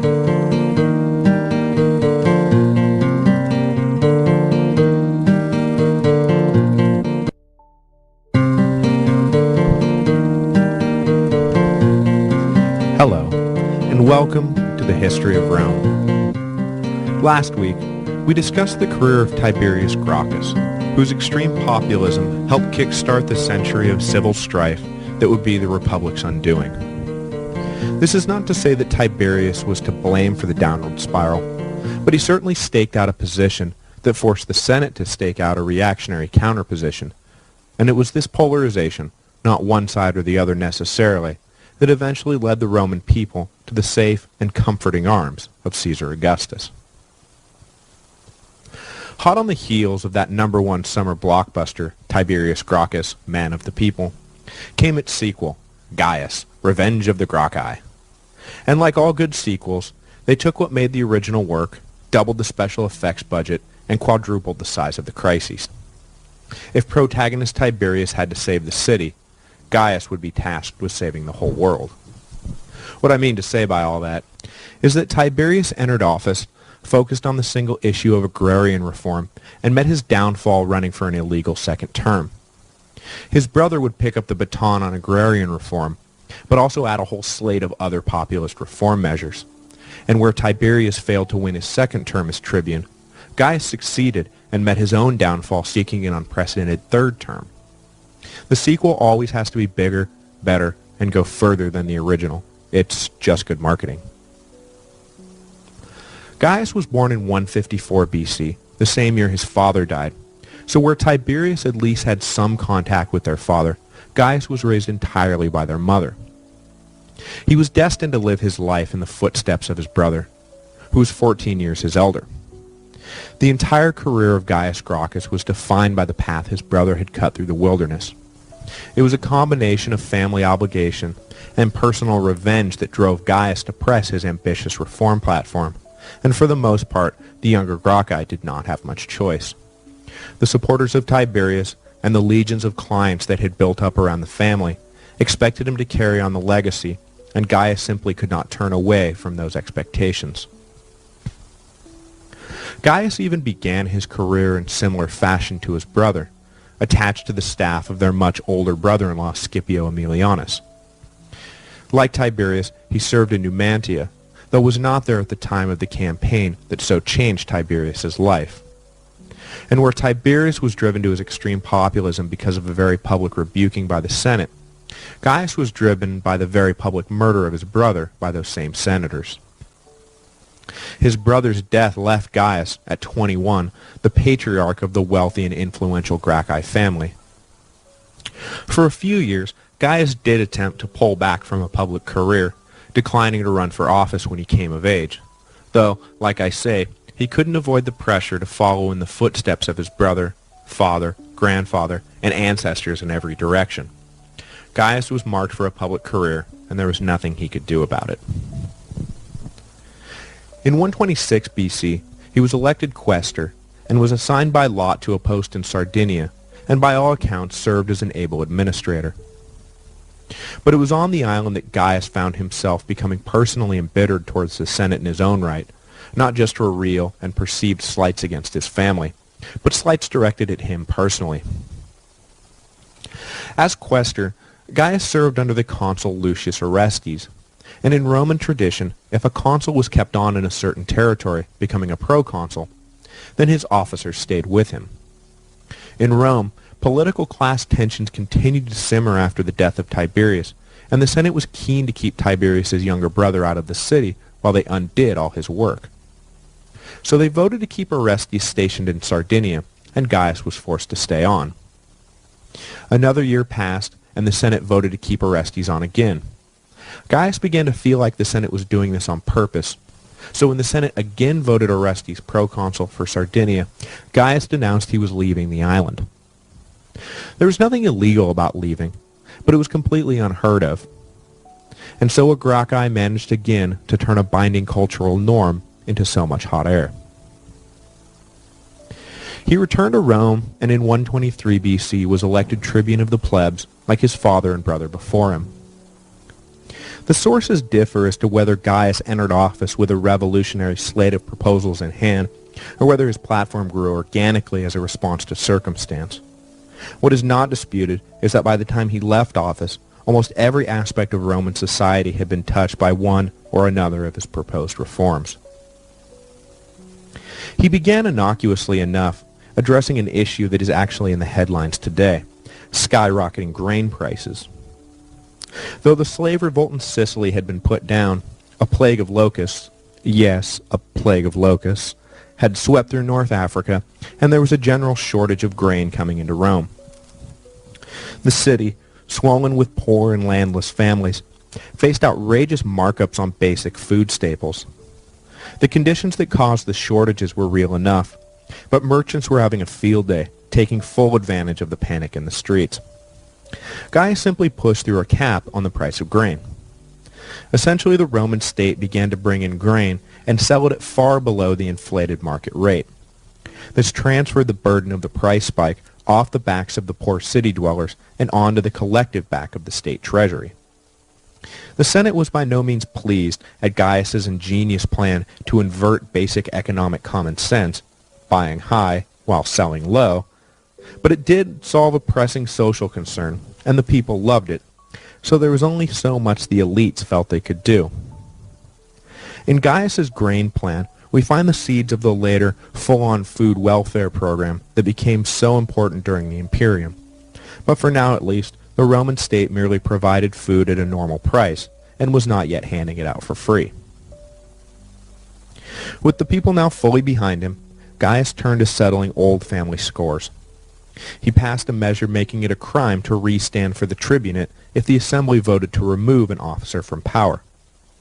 Gaius wanted to be clear that standing in the way of popular will was the shortest route to complete irrelevance, while at the same time he wanted to legitimize Tiberius's recall vote of Octavius 10 years before, which had a very shaky legal foundation at the time. Gaius also passed a measure making it a crime to hand down capital punishment without the approval of the assembly.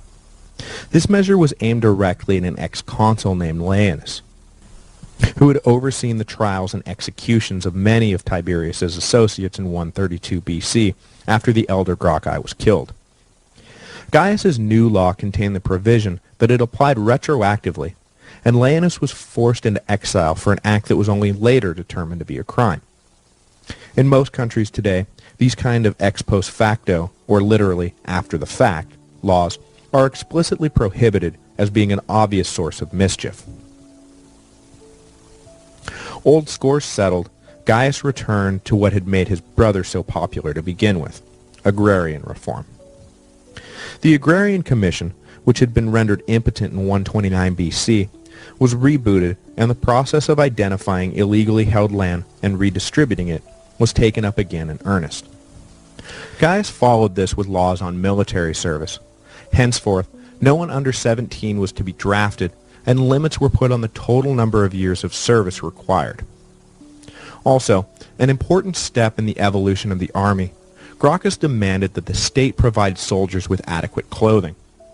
During his time in Sardinia, he had witnessed firsthand drafted legionaries freezing and miserable from a lack of proper supplies. It was a necessary provision to deal with real suffering, but it was another step on the road to the full-blown state-funded armies that would tear the country apart in the years to come. Rounding out his first year in office, Gaius worked to reform the law courts, opening up the jury pool beyond the senatorial class, which had long held the strings of justice, and creating a commission to investigate charges of bribery, a rampant problem that had been ignored for years. It had been a remarkable year, and Gaius's popularity was at an all-time high.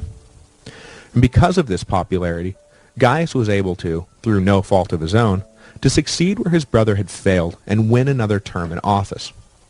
He had not even actively campaigned, but the assembly had failed to grant a majority to 10 tribunes, so the final slots were appointed by those tribunes who had won a majority, and they named Gaius, who, though he had not sought the office, eagerly accepted their appointment.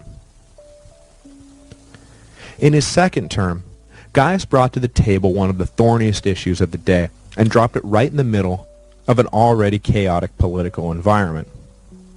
The question was on the rights of non-Roman Italians, and specifically whether they should be made full citizens. One of Gaius's fellow tribunes was a former consul named Marcus Fulvius, who had championed Italian citizenship in 125 BC. It was, in fact, Fulvius's proposal that had inspired the Senate to keep Gracchus in Sardinia. Italian citizenship was an idea whose time had come, but the Senate still balked at the idea of extending full rights to non-Romans. One of their greatest fears was that if they allowed populist reformers like Gracchus and Fulvius to bring the vote to the Italian allies, they would be rewarded with thousands and thousands of new clients ready to vote any way the tribunes directed them. It was an irrational fear, as many of the Italians were feeling the brunt of the Agrarian Commission's redistribution efforts, and had no great love for Gracchus, but the conservatives in the Senate began to see boogeymen around every corner. Gaius worked on other issues in addition to the citizenship proposal, shoring up the treasury by increasing the efficiency of provisional tax collection, and attempting to release some of the population pressures on Rome by establishing colonies overseas. In total, Gaius's year and a half or so in office had seen him touch almost every aspect of the social order, and universally acting in opposition to whatever the conservatives in the Senate wanted. Near the end of his second term, Gaius sailed for Carthage, where one of his proposed colonies was being built. While he was gone, his voice and charisma left with him, and his enemies began to openly plot the downfall of the troublesome tribune. When Gaius returned, he found his allies had one by one been turned against him, and that all his reforms were threatened by outright repeal. The only option Gaius felt he had available to him was to tempt fate and do the only thing more unthinkable than serving as tribune for 2 terms, serving for 3 terms. This time, though, his support amongst the non-senatorial elites was at an all-time low, as a mixture of bribes and threats had done their work. Gracchus was forced to fully embrace the persona of man of the people, and hoped that he would be able to drum up enough votes to win. He moved from his estate on the Palatine Hill down into a local slum, and began, with the help of his Greek speechwriters, to launch into full-throated populist campaign mode. He even went so far as to tear down a set of risers the wealthy would view an upcoming gladiatorial match from, because they blocked the view of the commoners. But despite his desperate campaign, Gracchus was defeated in the polls. There were, of course, accusations of fraud, and we will never know whether Gracchus actually won or not, but officially he was out, and the new tribunes, to a man enemies of Gracchus, set about dismantling all his reforms. Gracchus and his colleague Fulvius made the fateful decision to muster a series of public demonstrations against repeal that took on an increasingly violent and seditious overtone. At one of these gatherings, a herald of Gracchus's chief opponent was killed by overzealous Gracchi supporters. As soon as the body hit the ground, Gaius knew he was undone. The tribunate did not waste time leaping from a murder charge against the men actually responsible for the crime to a full-blown charge of treason against Gaius and Fulvius. The two were immediately named enemies of the state and were forced to run. Fulvius was caught and murdered along with his 2 sons, while Gaius fled with one of his slaves. Cornered, and knowing that capture meant only disgrace followed by execution, he decided to skip the former and ordered his loyal slave to perform the latter. A murder-suicide later, they were both dead, and just like that, the Gracchi, who had so dominated Roman politics for the last decade, were gone. Tiberius and Gaius Gracchus left an indelible mark on Rome and changed the character of its society forever. Whatever the hopes of their political opponents, the Gracchian reforms could not simply be undone. It would take too much violence to remove citizens from their newly created farms, and besides, the negative press would be far too much to overcome. Of all his proposals, the only one to truly die was the matter of Italian citizenship. That would be tabled for another 30 years and require a full-blown revolt before the Italian allies were treated as equals within the state. I believe I mentioned after the end of the Samnite Wars that the Samnites would return with a vengeance in a few hundred years. Well, that time is fast approaching, as they would be leaders in the violence that led to citizenship. The Senate could have saved itself a lot of blood and treasure by simply recognizing the inevitability of extending citizenship, but sometimes things have to get out of hand before the hand finally loosens its grip. Beyond their legal reforms, the Gracchi introduced the idea of mob violence and mob pressure to Roman politics. Until now, the elites had been careful not to empower the masses or hint to them in any way that they far outnumbered their leaders and could, if they wanted to, get their way by sheer physical intimidation. Sure, the early history of the Republic saw a few secession of the plebs, but that was passive civil disobedience, not rioting in the streets.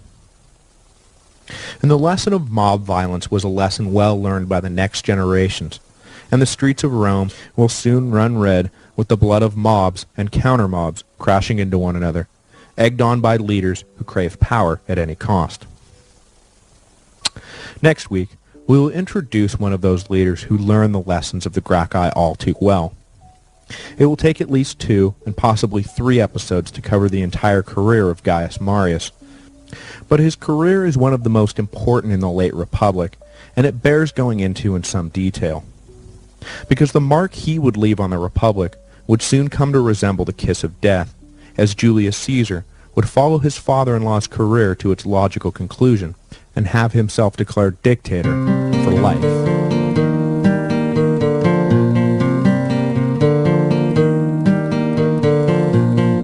Hello, and welcome to the History of Rome, Episode 30A, Marius. Last week, we ended with the death of Gaius Gracchus, the popular reformer who was driven to suicide in 121 BC. This week, we will take up the career of a man who coincidentally served as tribune of the plebs the very next year. He would not make his name in that office or that year, but 20 years later, he would be known to history as the great remaker of the Roman legions and the man who was consul 5 times in a row. What the Gracchi had started by flouting the laws against consecutive terms, Marius took to a higher office for an even longer stay. Gaius Marius was born in 157 BC in southern Latium. His hometown had been conquered by the Romans in the 4th century BC, and since that time, they had been citizens of Rome without voting rights.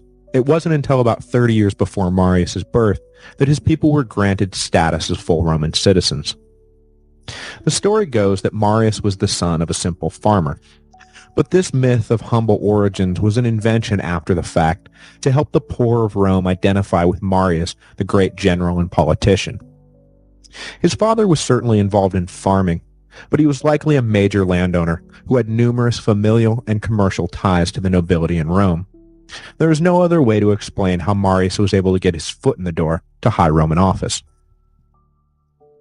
The other great myth of Marius' early years was that as a teenager, he came across an eagle's nest with 7 chicks inside. Eagles were seen by the Romans as sacred animals looked after by Jupiter himself.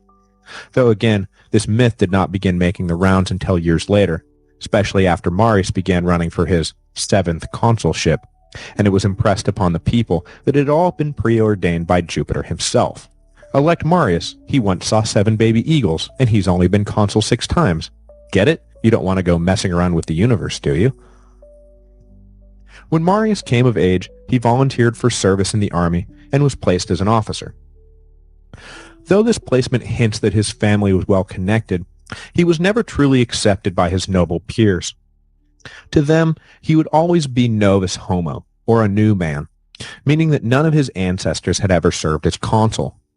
Despite all the power, wealth, and fame he acquired over his career, to the old guard he would always be a new man, much the way that in England, no matter what Margaret Thatcher did, said, or achieved, she will always be just a grocer's daughter to the aristocratic class.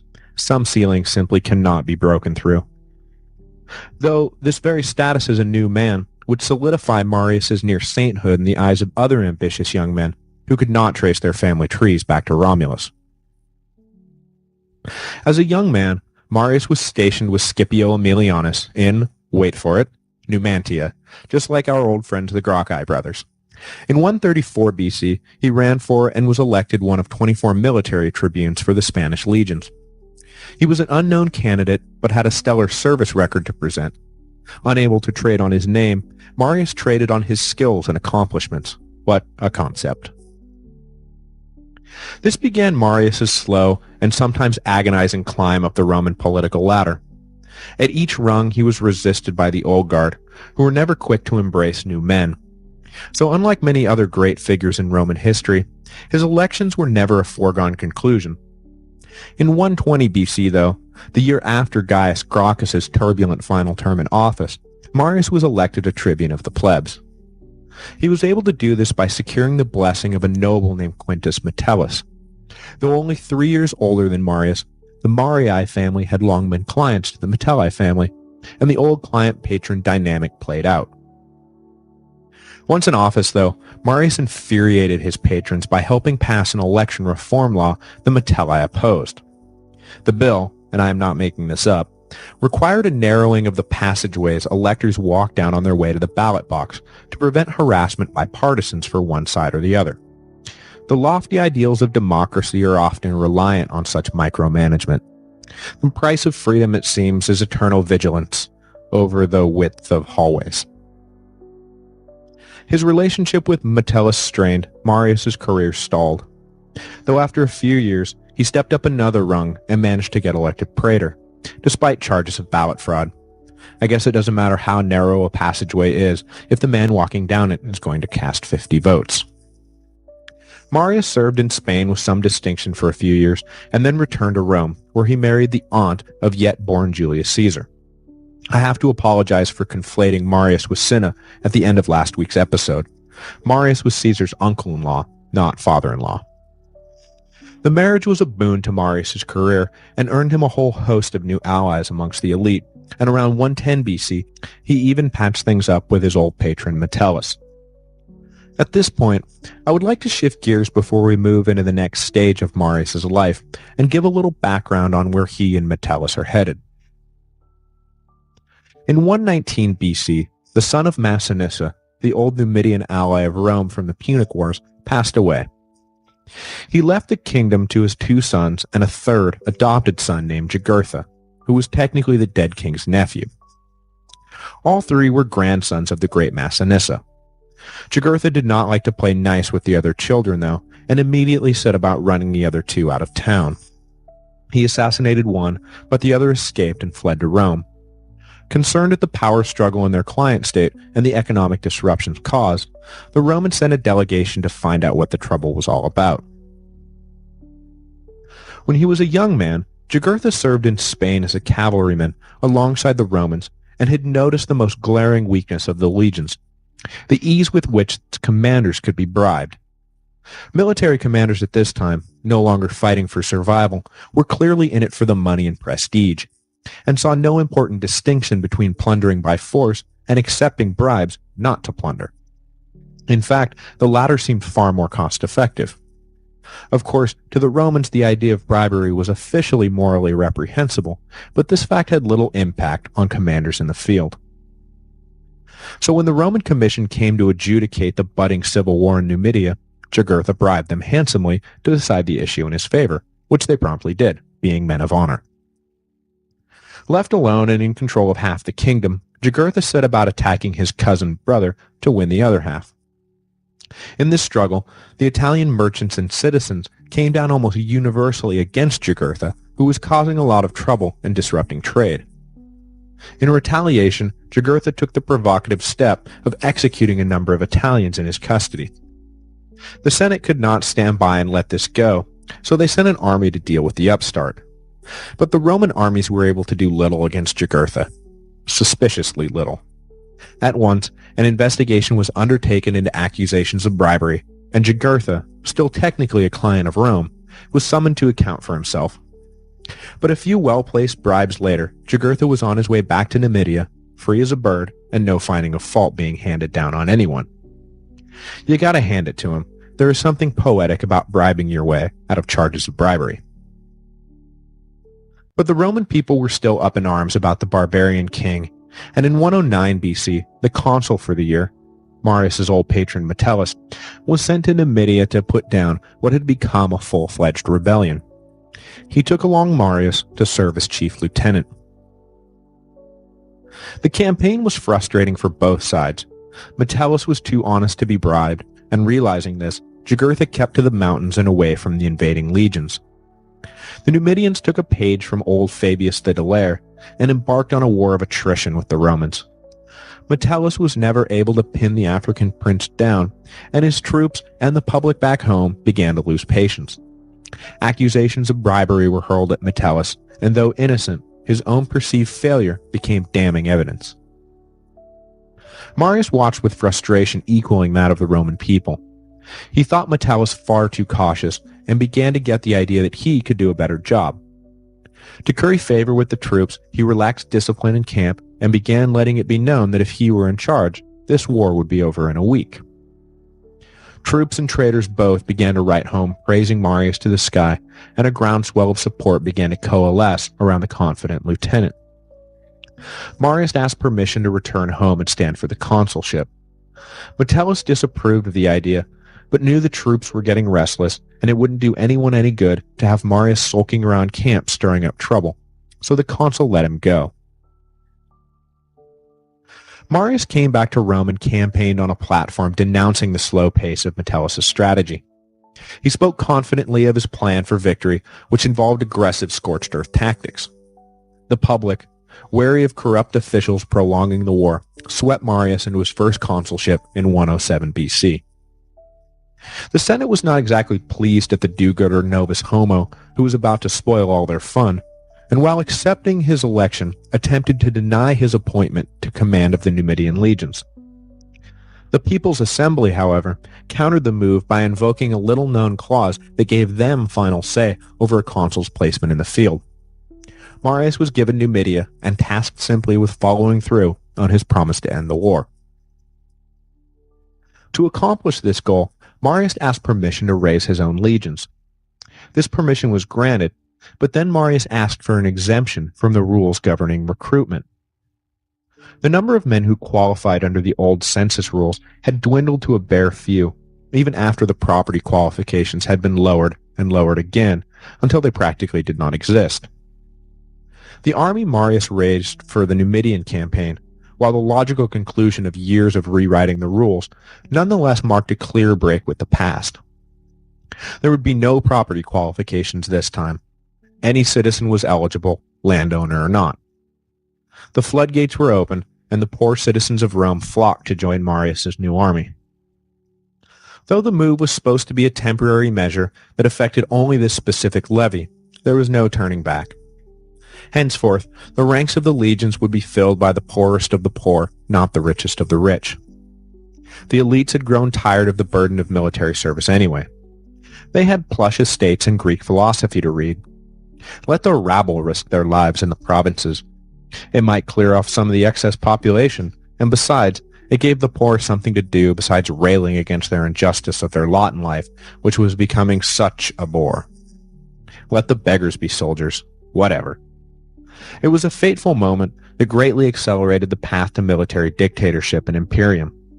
From here on out, poor citizens became career soldiers, promised a salary while they served, and a plot of land when they retired. To most it seemed too good to be true, and in many cases it was, as the state reneged on land grants and was often slow with paychecks. Soon enough, the interests of the soldiers no longer aligned with the interests of the state, and generals who could deliver land and pay gained the loyalty of the men who now looked at the Senate as a bunch of crooked old liars. And we all know where that road will take us. But the immediate issue was the war in Numidia.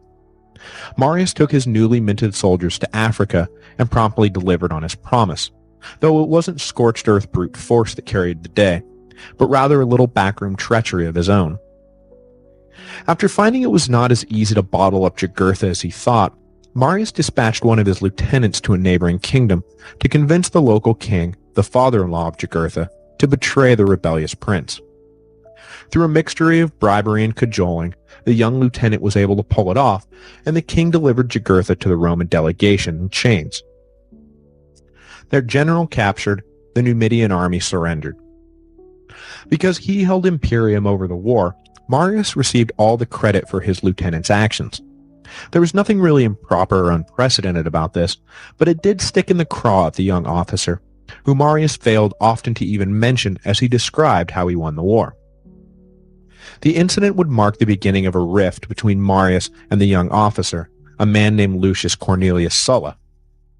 That rift would soon open up into a chasm, and the two men would stand for years on opposite sides of a bitter and often bloody conflict that presaged the full-blown civil wars of the following generation. But while Sulla's star was still on the rise, Marius was burning at its absolute brightest. Next week, he will check off baby eagles 2 through 6 and break every prohibition in the book doing it, serving as consul an unprecedented 5 consecutive years. In that time, he would fundamentally reshape the organization and composition of the legions, turning them from a part-time army into a fully professional fighting force. All the drilling and conditioning Marius put his armies through was essential as, to the north, an old menace was rising again. Suddenly, the complacent Romans, who had spent the better part of a century fighting wars of choice and conquering the Mediterranean with ease, suddenly found themselves facing a war of extinction. The Gallic nightmare, long dormant, was back with a vengeance, and it would take everything the Romans had just to hold them at bay, let alone conquer anything. Hello, and welcome to the History of Rome, Episode 31b, Marius. Last week, we covered the life of Gaius Marius through his first consulship.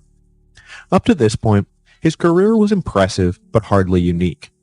Yes, he was a new man and deserves extra credit for forging his way upward despite the institutional barriers he faced, but he was hardly the first novus homo to be elected consul, and hardly the first Roman general to win the support of the Roman people by bringing an unpopular foreign war to an end. But Marius's ambition, and more importantly, his willingness to act on that ambition, definitely set him apart from his colleagues. There is a reason Gaius Marius deserves multi-episode treatment, and by the end of today, those reasons should be abundantly clear. In 109 BC, the consul Metellus had been sent to Africa and took Marius along with him. But in that same year, Metellus' consular colleague, Marcus Silanus, was sent north to deal with the Cimbri, a Gallic army that had been growing in strength in the north. Silanus was supposed to put down the impertinent barbarians and restore Roman order, but instead was utterly defeated. Emboldened by the Cimbri success, another Gallic tribe began making waves in 107 BC, the year of Marius' first consulship. Again, the Roman legions were sent north to put down the marauding army, but again, the legions were beaten.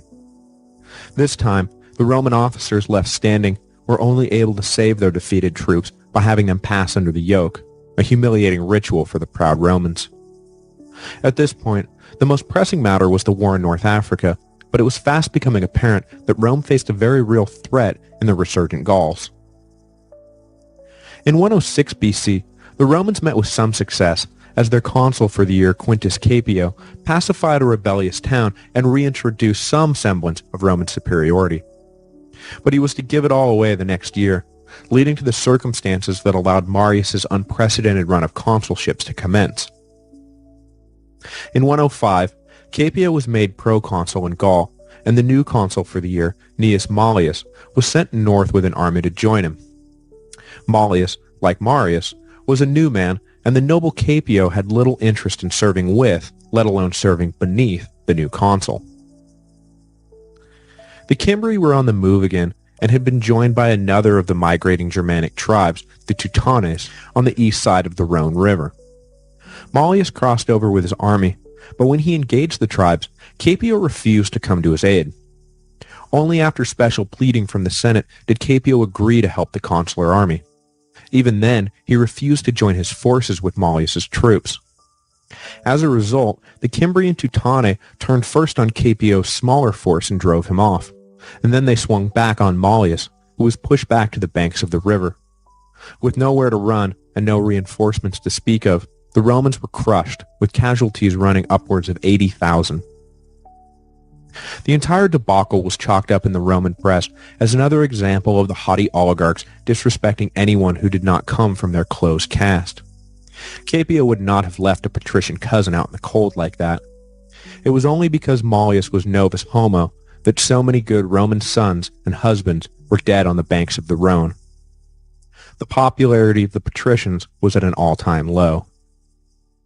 So in 105 BC, the people turned back to another novus homo, a man who had proven his ability to succeed where the supposed elites had endlessly failed, Gaius Marius. The election itself was illegal, of course. There were at least 2 and possibly 3 different laws placing various restrictions on when a man could be consul, how many years must pass before he holds office again, and possibly whether holding office a second time was ever permissible. But the laws were flouted, and the rule of law gave way to popular sentiment. Marius was stationed in Africa at the time of his election, and returned to take up a mantle he had just set down 2 years before. Upon his return, he celebrated a triumph for his victory in Africa with the chained Jugurtha at the head of his procession. The spectacle climaxed with the execution of the rebellious African prince. No bribe would save him this time. Marius's first order of business was to whip the legions into shape. The army sent north had been sloppy and undisciplined, and Marius had no intention of repeating the mistakes of his predecessors. He again raised a levy without regard for property qualifications, but then took things one step further by reorganizing the basic structure of the army to meet his own specifications.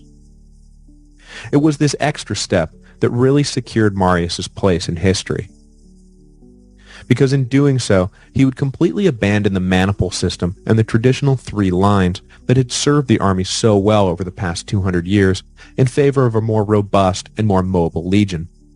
The armies of Caesar, Pompey, and Octavius were all structured according to the Marian vision.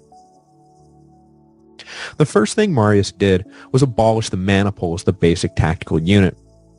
Too often, the checkerboard maniples had proved insufficient against a direct frontal assault.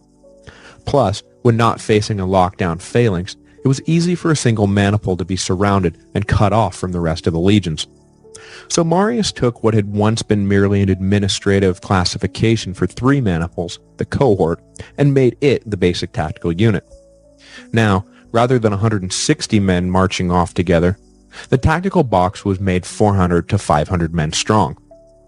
While enlarging his tactical forces, Marius also made a decision to abandon the traditional 3-line formation.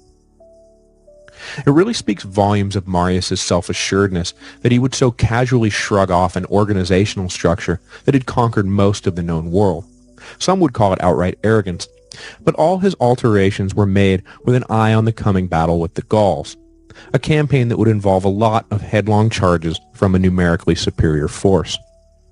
There was no sense letting the drama of having the inexperienced first line push back only to have the waiting in the wings veteran step in to save the day. He eliminated the division of age and mixed old and young into his new cohorts. He then arrayed them in 3 lines, a nod to the past, but drilled his troops on rapidly cycling forward, not waiting for one to be pushed back before the other stepped up. The idea was to always keep the freshest troops on the front line, have them fight like mad for a few minutes, and then go to the back and let another line step in. Hockey coaches the world over are all heirs to the Marian legacy. But Marius did not stop just with how his army fought. He also changed the entire outlook of what it meant to be a soldier. Previous armies took seriously the responsibility of combat, but left the actual packing of equipment around the world to slaves and pack animals. The baggage trains had become unwieldy, and the number of camp followers had grown to ridiculous proportions. With poor men serving year-round at his disposal, Marius simply ordered that the troops themselves carry their own equipment. It's not like they were going to argue and go home to their farms if they didn't like it. He force-marched them around Italy with 70-pound packs until they gained the strength and stamina to move quickly without worrying about a miles-long donkey train. The nobility derisively referred to the soldiers as Marius's mules, but by a factor of 10, the marching and drilling with oversized packs left Marius's legions in the best shape of any Roman army in history. In sheer stamina, they could not be matched, and when it came time to fight, they could simply outlast an enemy who put all their energy into an initial charge. Finally, Marius rebranded the army as a career choice, not just a temporary obligation for men with better things to do.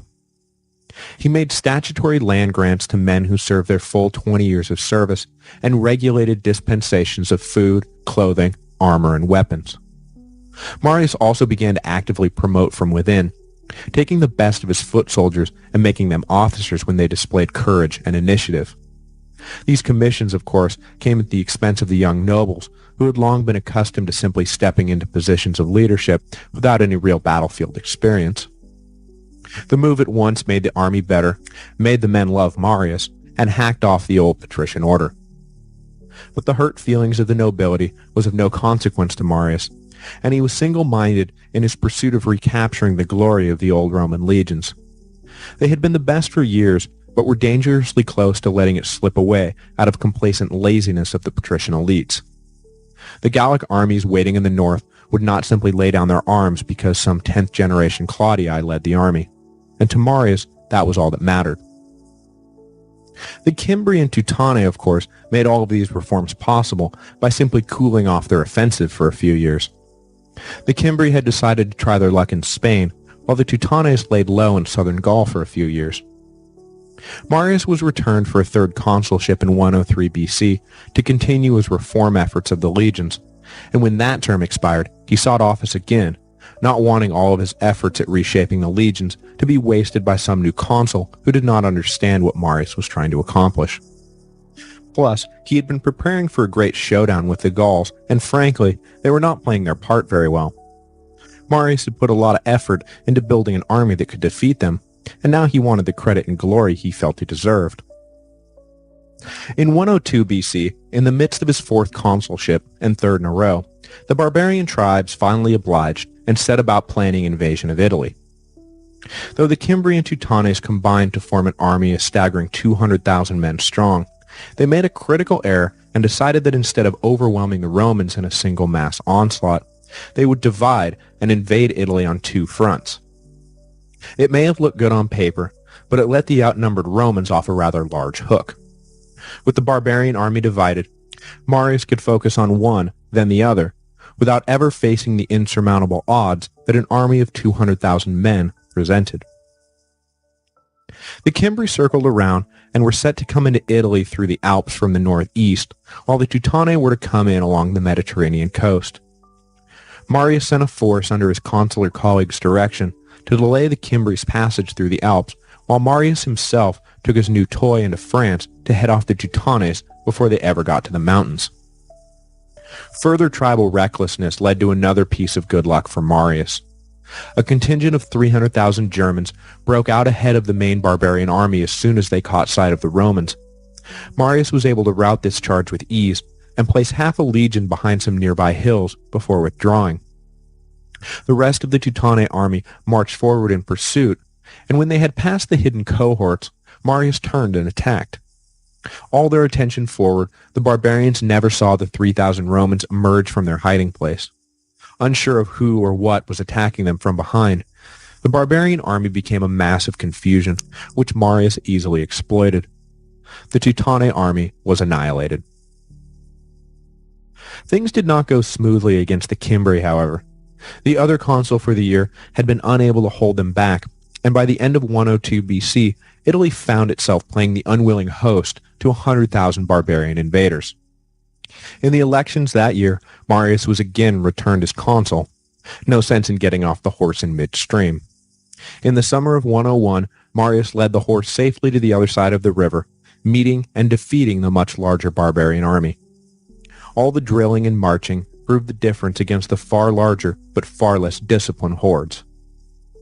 Marius returned to Rome and celebrated his second triumph. At this point, only Scipio Africanus loomed larger in the Roman imagination than the great Gaius Marius, who was now the hero of two separate wars against two completely different enemies.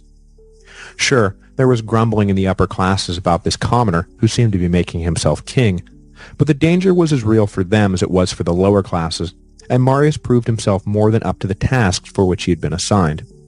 So they held their noses and cheered along with everyone else. Out of gratitude for his success, Marius was made consul for the 5th time in a row in 100 BC. It may have been one consulship too many, however, as a bit of Marius's popular luster wore off. Grain prices were on the rise again, and tribunes, taking a cue from the Gracchi, were agitating for relief. Unrest began to ripple through the city, and the Senate ordered Marius to do something about it. Seeing the immediate expediency of restoring order to Rome, Marius complied, but it pitted him against the popular assemblies who had done so much to lend credibility to his never-ending reign. At the end of the year, Marius decided that enough was enough and announced his retirement from public life. If the story had ended there, Marius would have already secured his place in history as one of Rome's greatest and most famous leaders. But he was not done yet. Next week, the old man will be pulled out of retirement to deal with the inevitable result of Roman mistreatment of their Italian allies. In what would become known as the Social War, Marius would again fight alongside Sulla, his perennial lieutenant, now a general in his own right. The Social War would be the last time the two fought on the same side, and the intense rivalry between the two men would soon erupt into a bloody back and forth of purging and counter-purging that shocks the conscience even today. Hello, and welcome to the History of Rome. Episode 32, The Social War. After his final consulship in 100 BC, Gaius Marius returned to a self-imposed exile, and it appeared that the great general had left the public stage for good. 10 years of relative peace followed, until, in 91 BC, Rome was once again threatened by a hostile enemy, triggering Marius's return to the familiar territory of war and politics. This time, however, he would not be fighting Numidians or Gauls. Rather, he would be fighting the very men who helped him to defeat the Numidians and Gauls. Some of them, anyway. The Roman-led Italian Confederacy, which had endured now for hundreds of years and had stood firm even against the clever might of Hannibal Barca, whose entire strategy hinged on bringing about its dissolution, was finally breaking apart. The second-class status afforded the Italian allies finally became intolerable, and rather than making obviously just concessions, the tone-deaf Roman Senate took a hard-line stance, initiating what was to become known as the Social War, when a collection of Italian allies would break away and form an independent state. After 2 years, the Italians would finally be granted their simple request to be treated as equals, but of course, those were a bloody 2 years. The war served no one's interests and should have never started. Just another example of unnecessary carnage brought about by short-sighted pig-headedness. Trouble had been brewing for years. The fight for full Italian citizenship had picked up momentum during the tribunates of the Gracchi, but the Senate had always managed to block the extension of suffrage, more concerned with the immediate political expediency of denying the Gracchi and their allies a victory than actually addressing whether or not the policy was right or wrong. In 91 BC, the flint was sparked again by a tribune named Marcus Drusus. This time, the kindling lit, and pretty soon a full-scale bonfire was raging. In the past, the Confederate arrangement between Rome and the allied Italian cities had served everyone well. The Italians were nominally independent, but were required to provide troops to serve in the legions if Rome required it. In return for their troop levies, the Italians had always shared generously in the spoils of war, and found their formal taxes kept to a bare minimum. But in recent decades, while their commitment increased, by the turn of the 1st century BC, fully 65% of the raised legions were composed of non-Roman Italians, War booty was increasingly held by the Roman leadership. This began to irk the Italians, but they had no official way to address the situation and had no say in the election of the consuls who had now grown accustomed to giving their allies the shaft.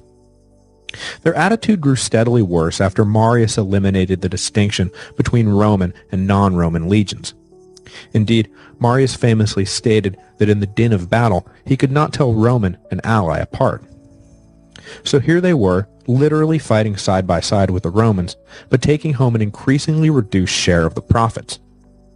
Many assumed after Marius's reform that citizenship would soon follow, leaving them bitterly disappointed when the Senate refused to take up the issue. Finally, in 91, a tribune named Marcus Livius Drusus introduced legislation aimed at providing full equality to the Italians. Oddly enough, Drusus was no radical populare. Indeed, his legislation was aimed at diminishing the ability of rabble-rousing tribunes to sway the hordes of Rome against the Senate, who Drusus saw as the true defenders of republican virtue. By introducing more level-headed middle-class Italians into the electorate, Drusus hoped to shift power away from the populist demagogues who had only the narrow interests of their constituents at heart. The Senate didn't pick up on the vibe Drusus was laying down, however, and immediately opposed the idea. They were confident in their hold on power and didn't want to introduce an unstable element into the equation. Besides, they might start peeling off some of those riches the senators had been hoarding for themselves. So, oblivious to their own long-term self-interest, a cabal of patricians conspired to put a stop to Drusus. First they killed his legislation, and when that didn't seem to work, they simply killed Drusus. For the Italians watching from the sidelines, the assassination of Drusus was the final straw. They really thought that this time around, the Senate would listen and make them full equals. The dead tribune's body, however, told them everything they needed to know. The time for drastic action had arrived. One by one, Italian cities began to openly declare that they no longer bore any allegiance to Rome, and henceforth would be completely free and independent. At the vanguard of this movement were the Samnites, one of Rome's oldest foes who had never fully gotten over their final defeat some 200 years earlier. In Rome, the news was greeted with furious disbelief. To them, the issue of who ruled Italy had been solved at the close of the Samnite Wars.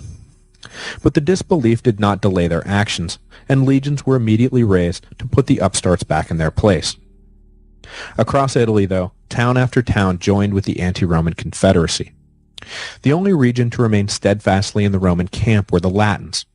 Everyone else, it seemed, was going to take their shot at independence. It did not, however, turn out to be a very good shot.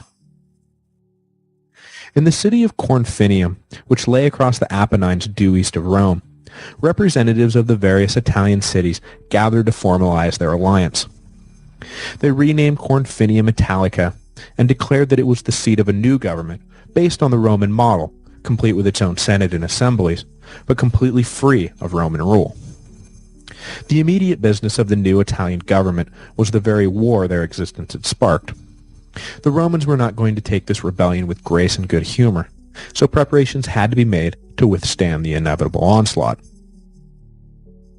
The Romans, quick with the rod, sent their consular armies out in opposite directions in 90 BC, one north and one south, to put the revolt down. To the north went the consul Publius Rutilius, who coaxed out of retirement his famous relative Gaius Marius to act as a military advisor.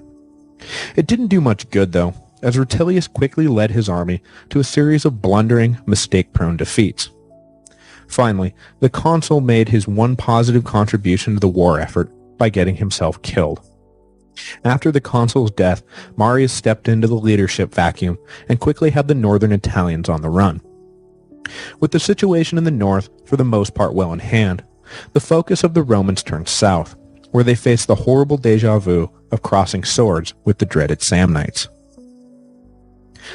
Lucius Julius Caesar, the consul leading the Romans in the south, and the elder relative of a 10-year-old boy named Gaius, found the Samnites no less fierce an opponent than when last they met in battle. Caesar, along with his fellow commander Lucius Cornelius Sulla, watched in vain as the Samnites sacked a number of Roman towns. But they were finally able to halt the advance and keep the Samnites bottled up, while Caesar returned to Rome to oversee the consular elections. But before he left office, Caesar laid the political foundation of the war's end. The Senate, understanding now that citizenship was inevitable, passed the Lex Julia, granting citizenship to those Italian cities who had not joined the rebellion, and offering it to any Italian currently in revolt who laid down his arms. The vast majority of Italians, to whom independence had been an unwelcome state anyway, jumped at the chance. But the Samnites and a collection of tribes in the north continued to hold out. In 89 BC, Sulla was given full command of the southern troops and showed himself to be a brilliant tactician and leader of men. After saving a besieged legion at the city of Nola, Sulla was awarded the grass crown by the grateful soldiers whose lives he had saved. His fame was growing, and, to the people of Rome, Sulla emerged as the clear hero of the social war. This did not sit well with Marius, who had been maneuvered out of his command in the north when the Senate, afraid of the old consul returning to the political arena, gave the north over to Caepio, the son of the consul who had left Mallius out to dry during the war against the Gauls. But when Caepio fell in battle, Marius was sure he was destined to return to Rome the triumphant hero. But the Senate again thwarted him and sent the consul Pompey Strabo, the father of Pompey the Great, north to take over. There was little Marius could do, and he was forced to play a subordinate role as Pompey laid a brutal siege to the town of Asculum, which was the last city in the north holding out. Once Asculum fell, the back of the resistance had been broken, and the fight went out of the Italians. By this time, most of them had already given up anyway, content with the fact that they had achieved exactly what they wanted, and would soon be full equals in a united Italy. Sulla wrapped up the last pockets of resistance in the south, and the brief social war was over. As a footnote, I should mention that during these years, a young noble named Cicero was punching the clock on his brief military career in order to qualify for the political career he really wanted, fighting both under Pompey Strabo and Sulla. Cicero had no taste at all for battle, and never made any secret that he disliked war. In later life, he was given a statue of Mars by a friend to add to his growing collection, and Cicero wrote in reply, "Why send me a statue of Mars? You know I'm a pacifist." But from 90 to 88 BC, young Cicero did what he had to do and slogged around Samnium, knowing that no man in Rome could hope to lead without a few war stories to make him credible. Another young noble who cut his teeth during the social war was Gnaeus Pompeius, though his attitude towards battle was much more in keeping with the Roman tradition than the bookish Cicero. Only 17 at the time, he was called to action in 89 BC to serve with his father in the north, and was presumably present during the siege of Asculum. The young Pompey, if Plutarch is to be believed, already had an air of greatness surrounding him, and his fellow troops made comparisons to young Alexander the Great and Scipio Africanus. Pompey and Cicero had little in common personally, but in 40 years, the two men, all grown up and having reached the pinnacle of the political ladder, would find themselves on the same side of a bitter civil war against a man who at the time of the social war was only 10. I often think that this was about the only time Pompey and Cicero would have proved a match for Julius Caesar, who, in his good time, would both outfight Pompey, Rome's greatest general, and outpolitic Cicero, Rome's greatest politician. But how were they supposed to know that? By the time Sulla remarked that in the teenage Caesar he saw many a Marius, it was probably too late. Remember, though, that sometimes the best way to win is to make sure that your opponent is still a child. The social war was paradoxically both a war of unification and the last time for 70 years the Romans themselves were truly unified. In 88 BC, just as the Italian allies were being officially enrolled as full Roman citizens, Sulla was elected to his first consulship. In itself, it seemed a natural and innocuous choice. He was, after all, the hero of the most recent war, so who better to lead Rome? Besides, in the east, Mithridates, the king of Pontus, was hatching the first of his seemingly endless merry-go-rounds with the Roman legions. Who better, then, to march out and face this new threat in the east than the great Sulla? Well, according to the aging Marius, he was. And the old general became convinced that it was his destiny to lead the legions in the east. Unfortunately, he couldn't convince anyone else to back him. And why should they? Sure, he had been great in his prime, but it was a different age, and it was becoming clear that Marius was borderline senile and clearly unable to wrap his head around the fact that the world was moving on without him. Sulla was young, dynamic, and clearly represented the future of Rome, so he was unanimously chosen to head up the armies headed east.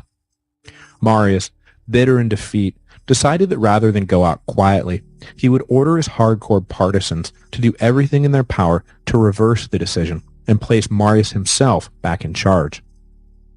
Sulla was forced to flee the city and made his way to the encamped legions, most of whom were loyal veterans of the social war.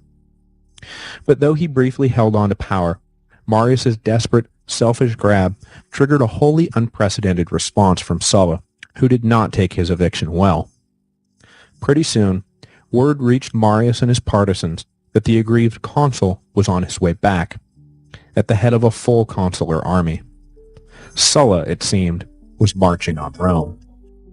Hello, and welcome to the History of Rome. Episode 33, Marius Sulla.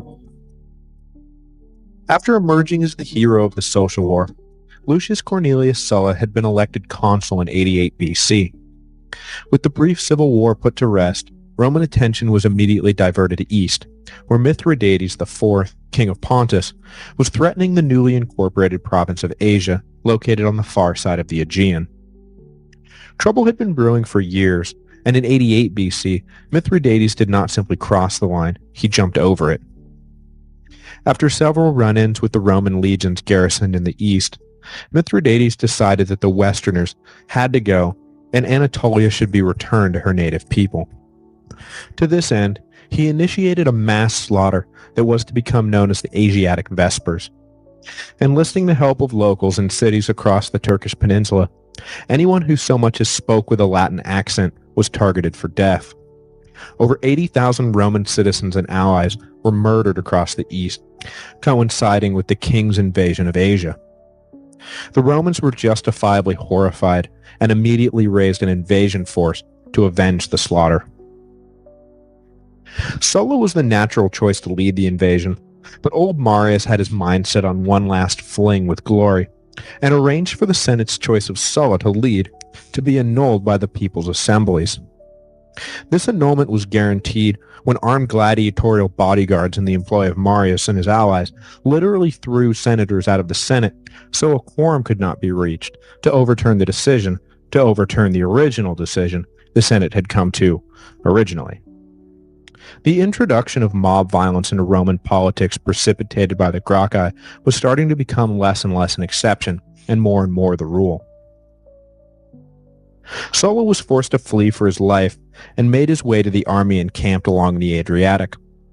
The army was ready for the planned invasion, but before they sailed east, Sulla would march them west. He incited the troops, most of whom were loyal to Sulla anyway, into a frenzy over the anti-democratic thuggery of Marius. Ready to follow Sulla anywhere, the consul pointed them towards Rome and announced that with their help, he was going to evict Marius from the city. His officers were appalled. It was illegal for the legions to cross the traditional city limits of Rome, and as much as they disapproved of Marius, they simply could not abide by Sulla's brazen flouting of the law. When they reached the city, all but one of Sulla's officers, a close lieutenant named Lucullus, refused to cross the line.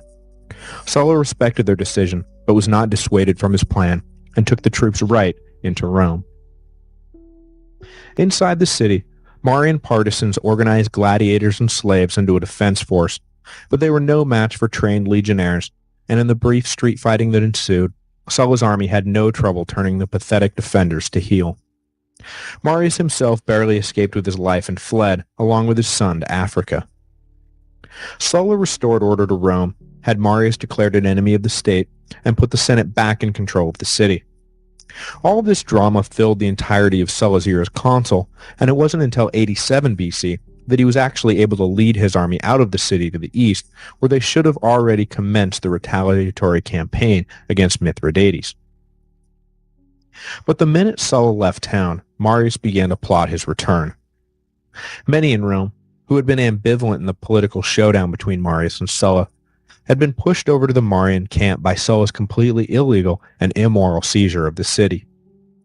In 87 BC, the people of Rome did themselves no favors if they hoped to keep turmoil in the city to a minimum by electing as co-consuls Gnaeus Octavius, a staunch conservative and Sulla partisan, and Lucius Cornelius Cinna, a populare who was fast becoming the leader of the anti-Sulla forces in Rome.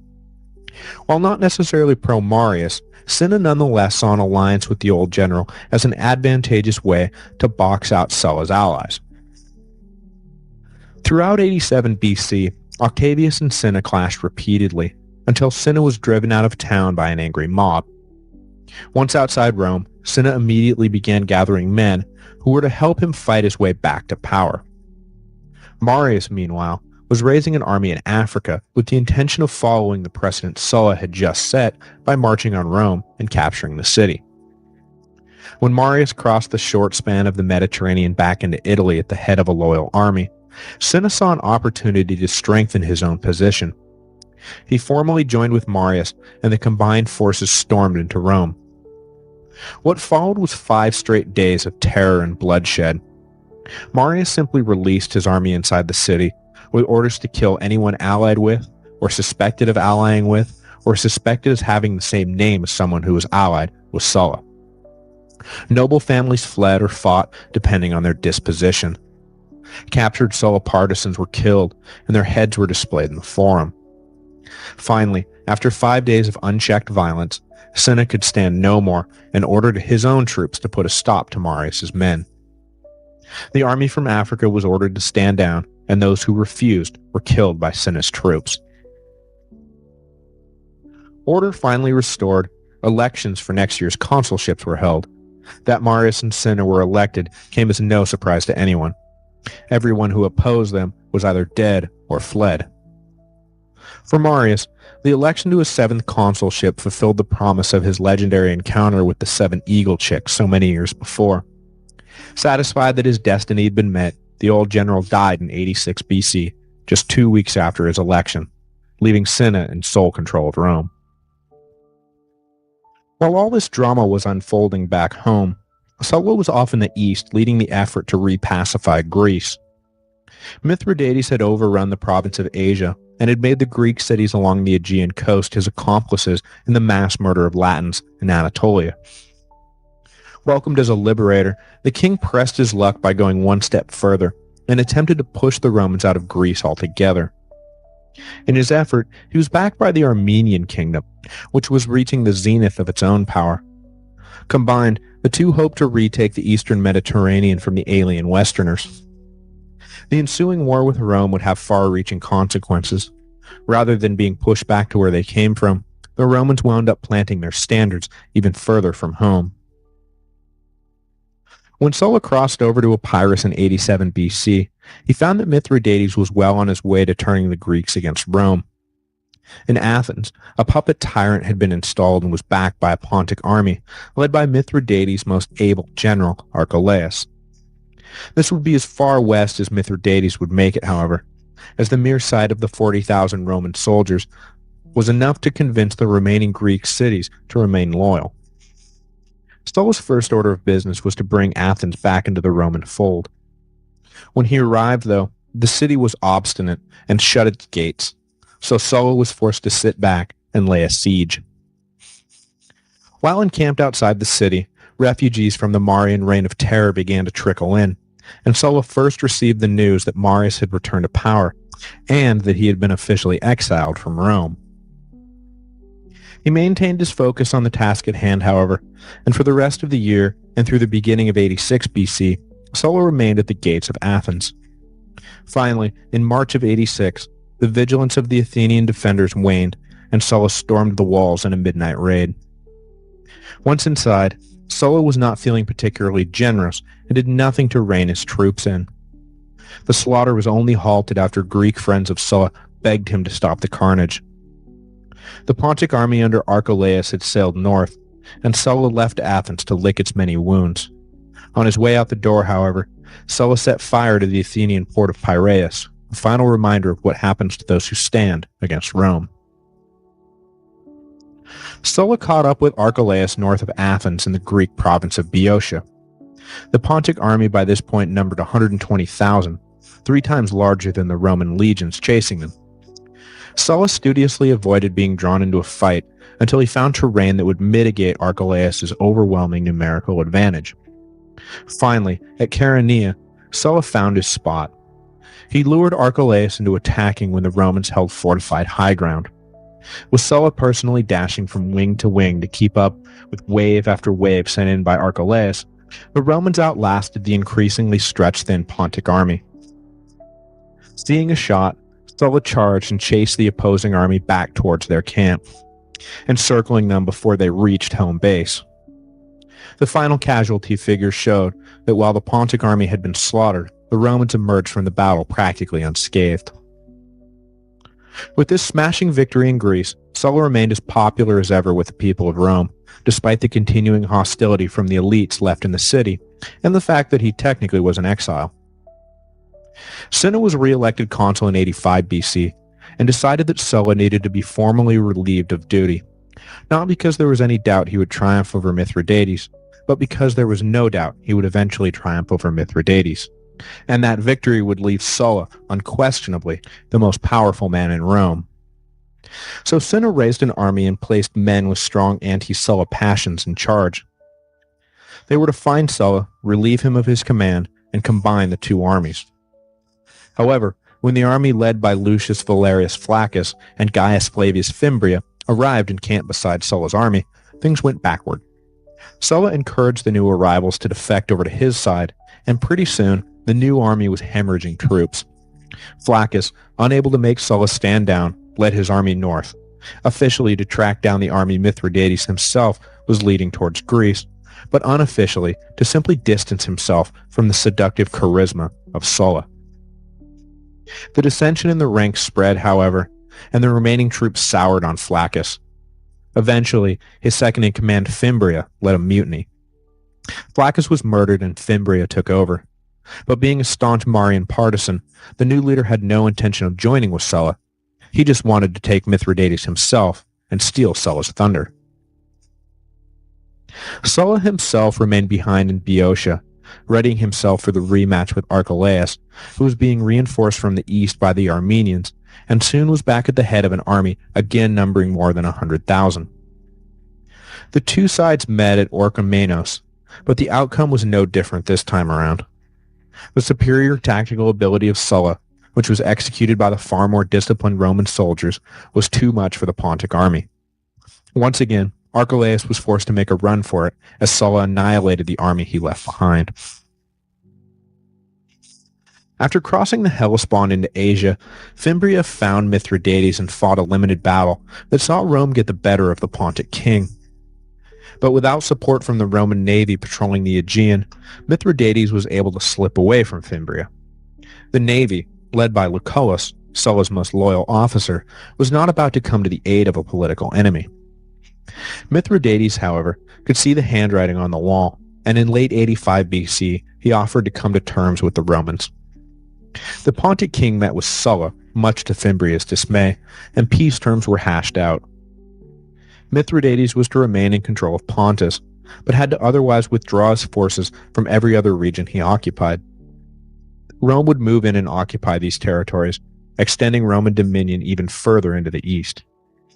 The territories that had rebelled and the newly acquired regions were forced to pay a steep price for challenging Rome. Not only was the annual tax burden increased, but Sulla demanded 5 years' worth of back taxes at the same rate. The financial punishment left most of Anatolia deep in debt and unable to direct their wealth towards any other end than paying back Rome. This, in addition to filling Rome's coffers, kept them from making further mischief. With the war against Mithridates settled, Sulla returned to his war against his domestic political opponents. Fimbria, who had taken command of the province of Asia, was of immediate concern. The mutinous general talked a good game, but the minute Sulla crossed the Hellespont, Fimbria committed suicide, knowing he was no match for Sulla and would likely be executed one way or the other for his actions.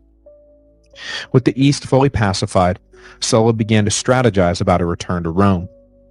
Cinna, who had effectively run the city for the past few years unopposed, was well aware that if Sulla came back, the party would come to an abrupt end. Taking advantage of some minor commotion in Illyria, Cinna raised an army to quell the unrest. The fact that Illyria lay directly between Sulla and Rome had nothing to do with Cinna's desire to march an army there, of course. In his haste, bordering on panic, to get his army in place, Cinna, however, pushed his troops too hard, force marching them through snowdrifts to reach Illyria in time to block Sulla's path. In one of history's little twists of fate, Cinna's soldiers mutinied and stoned the four-time consul to death. The path to Rome now lay open, and hearing the news, Sulla immediately ordered his troops to head home. Sulla, it seemed, was marching on Rome. Again. There will be no episode next week, as I will be spending the weekend moving across town, but in 2 weeks, we'll return for Sulla's second march on Rome, the crowning of Rome's first dictator for life, and, inexplicably, the retirement of Rome's first dictator for life. Hello, and welcome to the History of Rome. Episode 24, The Second Macedonian War.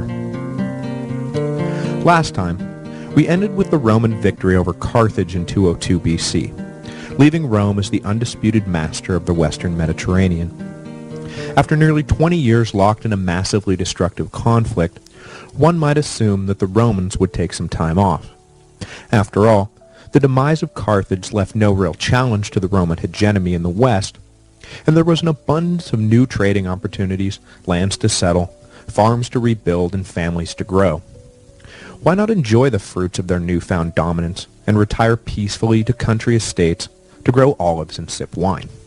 Beat the swords into plowshares, as it were, and leave the battlefield unstained with Roman blood. At least for a little while. A generation? Maybe? Not likely.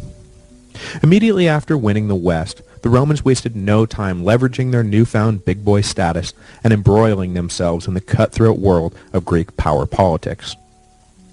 The rationale behind an intervention in the East is obscure, and at first blush doesn't seem to make a whole lot of sense. The Romans had no long-standing ties in Greece and no true investment in the region. As I've mentioned a few times, the Adriatic divided the Mediterranean into two worlds. The Romans had finally won control of their half. It seemed strange that they would risk what they had just achieved by suddenly launching themselves into the middle of a game they'd never before competed in or stood any real chance of winning without immense effort. But history is what it is, and rather than taking a breath, the Romans moved east as a first step towards capturing the whole of the Mediterranean, a feat never before accomplished, and since the fall of Rome, a feat never again repeated. Roman intervention in Greece was precipitated by a fateful pact between two men who would command the armies opposite the legions in the coming decades, Philip V of Macedon and Antiochus the Great of the Seleucid Empire. The eastern Mediterranean was still very much living in a post-Alexandrian world, and the dominant kingdoms jockeying for position had grown from the satrapies established by Alexander's generals. Egypt was ruled by the descendants of Ptolemy, Syria and Persia were ruled by the descendants of Seleucus, and Macedon, the birthplace of the great general, was re-rising to a position of power under Philip V after years caught up in dynastic struggles. In 204 BC, as Scipio was launching his expedition against Carthage, Ptolemy IV of Egypt died, leaving his 6-year-old son as heir. Seizing quickly on the leadership vacuum in Egypt, Philip and Antiochus agreed to jointly exploit the situation and move against Egyptian holdings in Asia Minor and Syria. The idea was simple: attack quickly on two fronts and conquer what territory they could. Around the same time Scipio was dictating terms to the Carthaginians, Antiochus moved south towards the Red Sea, and Philip moved east, attacking Thrace, the territory west of the narrow sea lane that links the Aegean and Black Seas, called the Hellespont in ancient times, and today called the Dardanelles. This joint action immediately upset the apple cart of Greek power sharing and sent the kingdom of Pergamum, which lay on the east side of the Hellespont, into a tizzy. Attalus I, king of Pergamum, smelled absolutely nothing good coming from an alliance between Philip and Antiochus. Attalus's kingdom in Asia Minor bordered both rival powers. It was not hard to divine where the two allied kings would look next when they were done stripping young Ptolemy of his inheritance.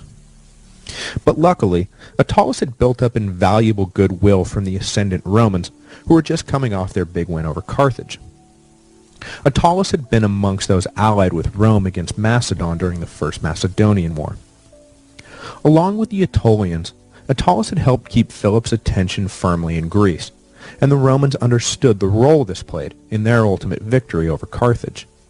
Or at least Attalus hoped they understood, because it was time for them to repay the favor. Pergamum, allied with the island kingdom of Rhodes, was for the time being holding its own against Macedonian encroachment.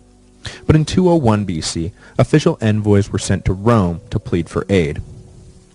The Roman Senate, while not forgetting their friendship with Attalus, still sent the Greek envoys away without the promise of aid. They had just come off a costly war with Carthage. Now was not the time to go plunging headlong into Greece. But elements within the Senate argued for immediate action. Philip had been moving for years against Rome, and if his ambition was allowed to proceed unchecked, when his attention inevitably turned back to the west, he would come knocking that much richer and that much stronger. If Rome was worried about the cost of a war today, think of what the cost would be tomorrow. It was agreed then that envoys should be sent to Greece to take the temperature of the locals and reassess whether the Romans needed to take a stand now or whether they could afford to wait. On the road to Athens, the Roman envoys were fast concluding that a war with Macedon was the last thing anyone wanted. But, coinciding with their arrival in Athens, the Athenians declared war against Macedon, and Philip ordered a force to pacify Attica. Meeting with Attalus and ambassadors from Rhodes and Athens, the Romans decided to issue an ultimatum to Macedon: clear out of Greece and come to terms with Pergamum and Rhodes, or deal with the consequences. The Macedonian force in Attica retreated, and the message was taken to Philip. The Macedonian king rejected the ultimatum, ordering his forces to attack Athens again, and moved himself back east to the Hellespont, where he launched a campaign to wrest control of the eastern bank from Pergamum. In 200 BC, Roman envoys found Philip still directing his troops along Pergamum's border and issued him a second ultimatum: withdraw from all Greek cities and confine himself back to traditional Macedonian territory, or he would be looking at war with Rome.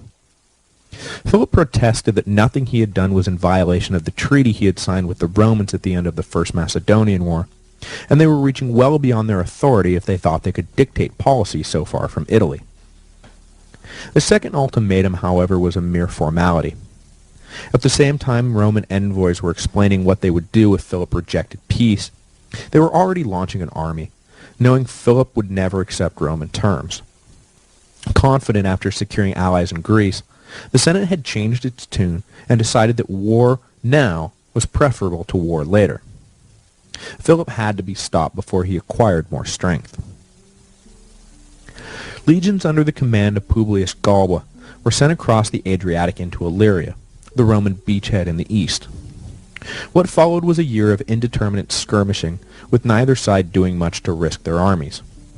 Philip was still trying to get a handle on whether the Romans were truly committed to a war, and Galba had no real interest in a full-on attack. The next year saw changing consuls, but the continuation of the same policy. Open war was not being courted, and the entire affair seemed destined for counter-maneuvers until the two sides made concessions to one another and reached an amenable peace. However, in the third year, 198 BC, things would change. Titus Flaminius was elected consul and given command of Greek operations. He fully embraced the notion that Philip had to be brought low, or Macedon would forever pose a threat to Rome. Beyond these immediate strategic interests, Flaminius himself was a great lover of Greek culture, and saw Roman exposure to and power over Greece to be inherently beneficial and well worth fighting for. Flaminius took a bold stand against Philip, and, hoping to win over the mostly neutral Greek cities, recast Roman policy as a defense of Greek liberty. In this conception, Rome was not another power looking for new territory, but a shield against Macedonian tyranny. This recasting of the struggle won over the elites of the Greek city-states, and momentum began to shift towards Rome. His diplomatic coup well underway, Flaminius matched word with action and went looking for Philip's army, intent on breaking the Macedonians. Later in the year, a short battle was fought between the two armies, with the upshot being the withdrawal of Philip and the stage being set for a larger, decisive confrontation the next year. The Greeks were flocking to Rome and away from Macedon. Sensing that the ballgame had changed, and the Romans were now serious about the fight, Philip made peace overtures to Flaminius. The Roman consul opened negotiations, but was himself unsure of how he wanted to proceed. The consular elections were coming up, and Flaminius, like so many of his predecessors, was worried about some newbie sweeping in and stealing all his glory. He intentionally dragged out the talks, waiting to hear from his allies in the Senate whether his command in Greece would be renewed or given to someone else. If the Senate ordered the new consul for the year to take over, Flaminius planned to cut a quick peace with Philip and return a hero. If he was kept on as proconsul, however, he would end talks and plan for a new campaign the next year. He made all kinds of excuses to explain the slow pace of negotiations, and even advised Philip to send envoys directly to Rome to speed things along. But it was all to buy time, and soon enough Flaminius got word that the Senate had decided to allow him to continue to lead the war against Philip. With that, peace talks were cut off, and Flaminius readied his army for more fighting. Philip, nonplussed at the whole affair, acquired 25,000 mercenaries in an attempt to match the growing Roman allied force, which now included the full-throated support of the Aetolian League, the collection of cities that had proved so troublesome to Philip during the First Macedonian War. Numbering somewhere north of 30,000, the Romans met Philip and his army at Cynocephali in 197 BC. What followed was not just the decisive battle.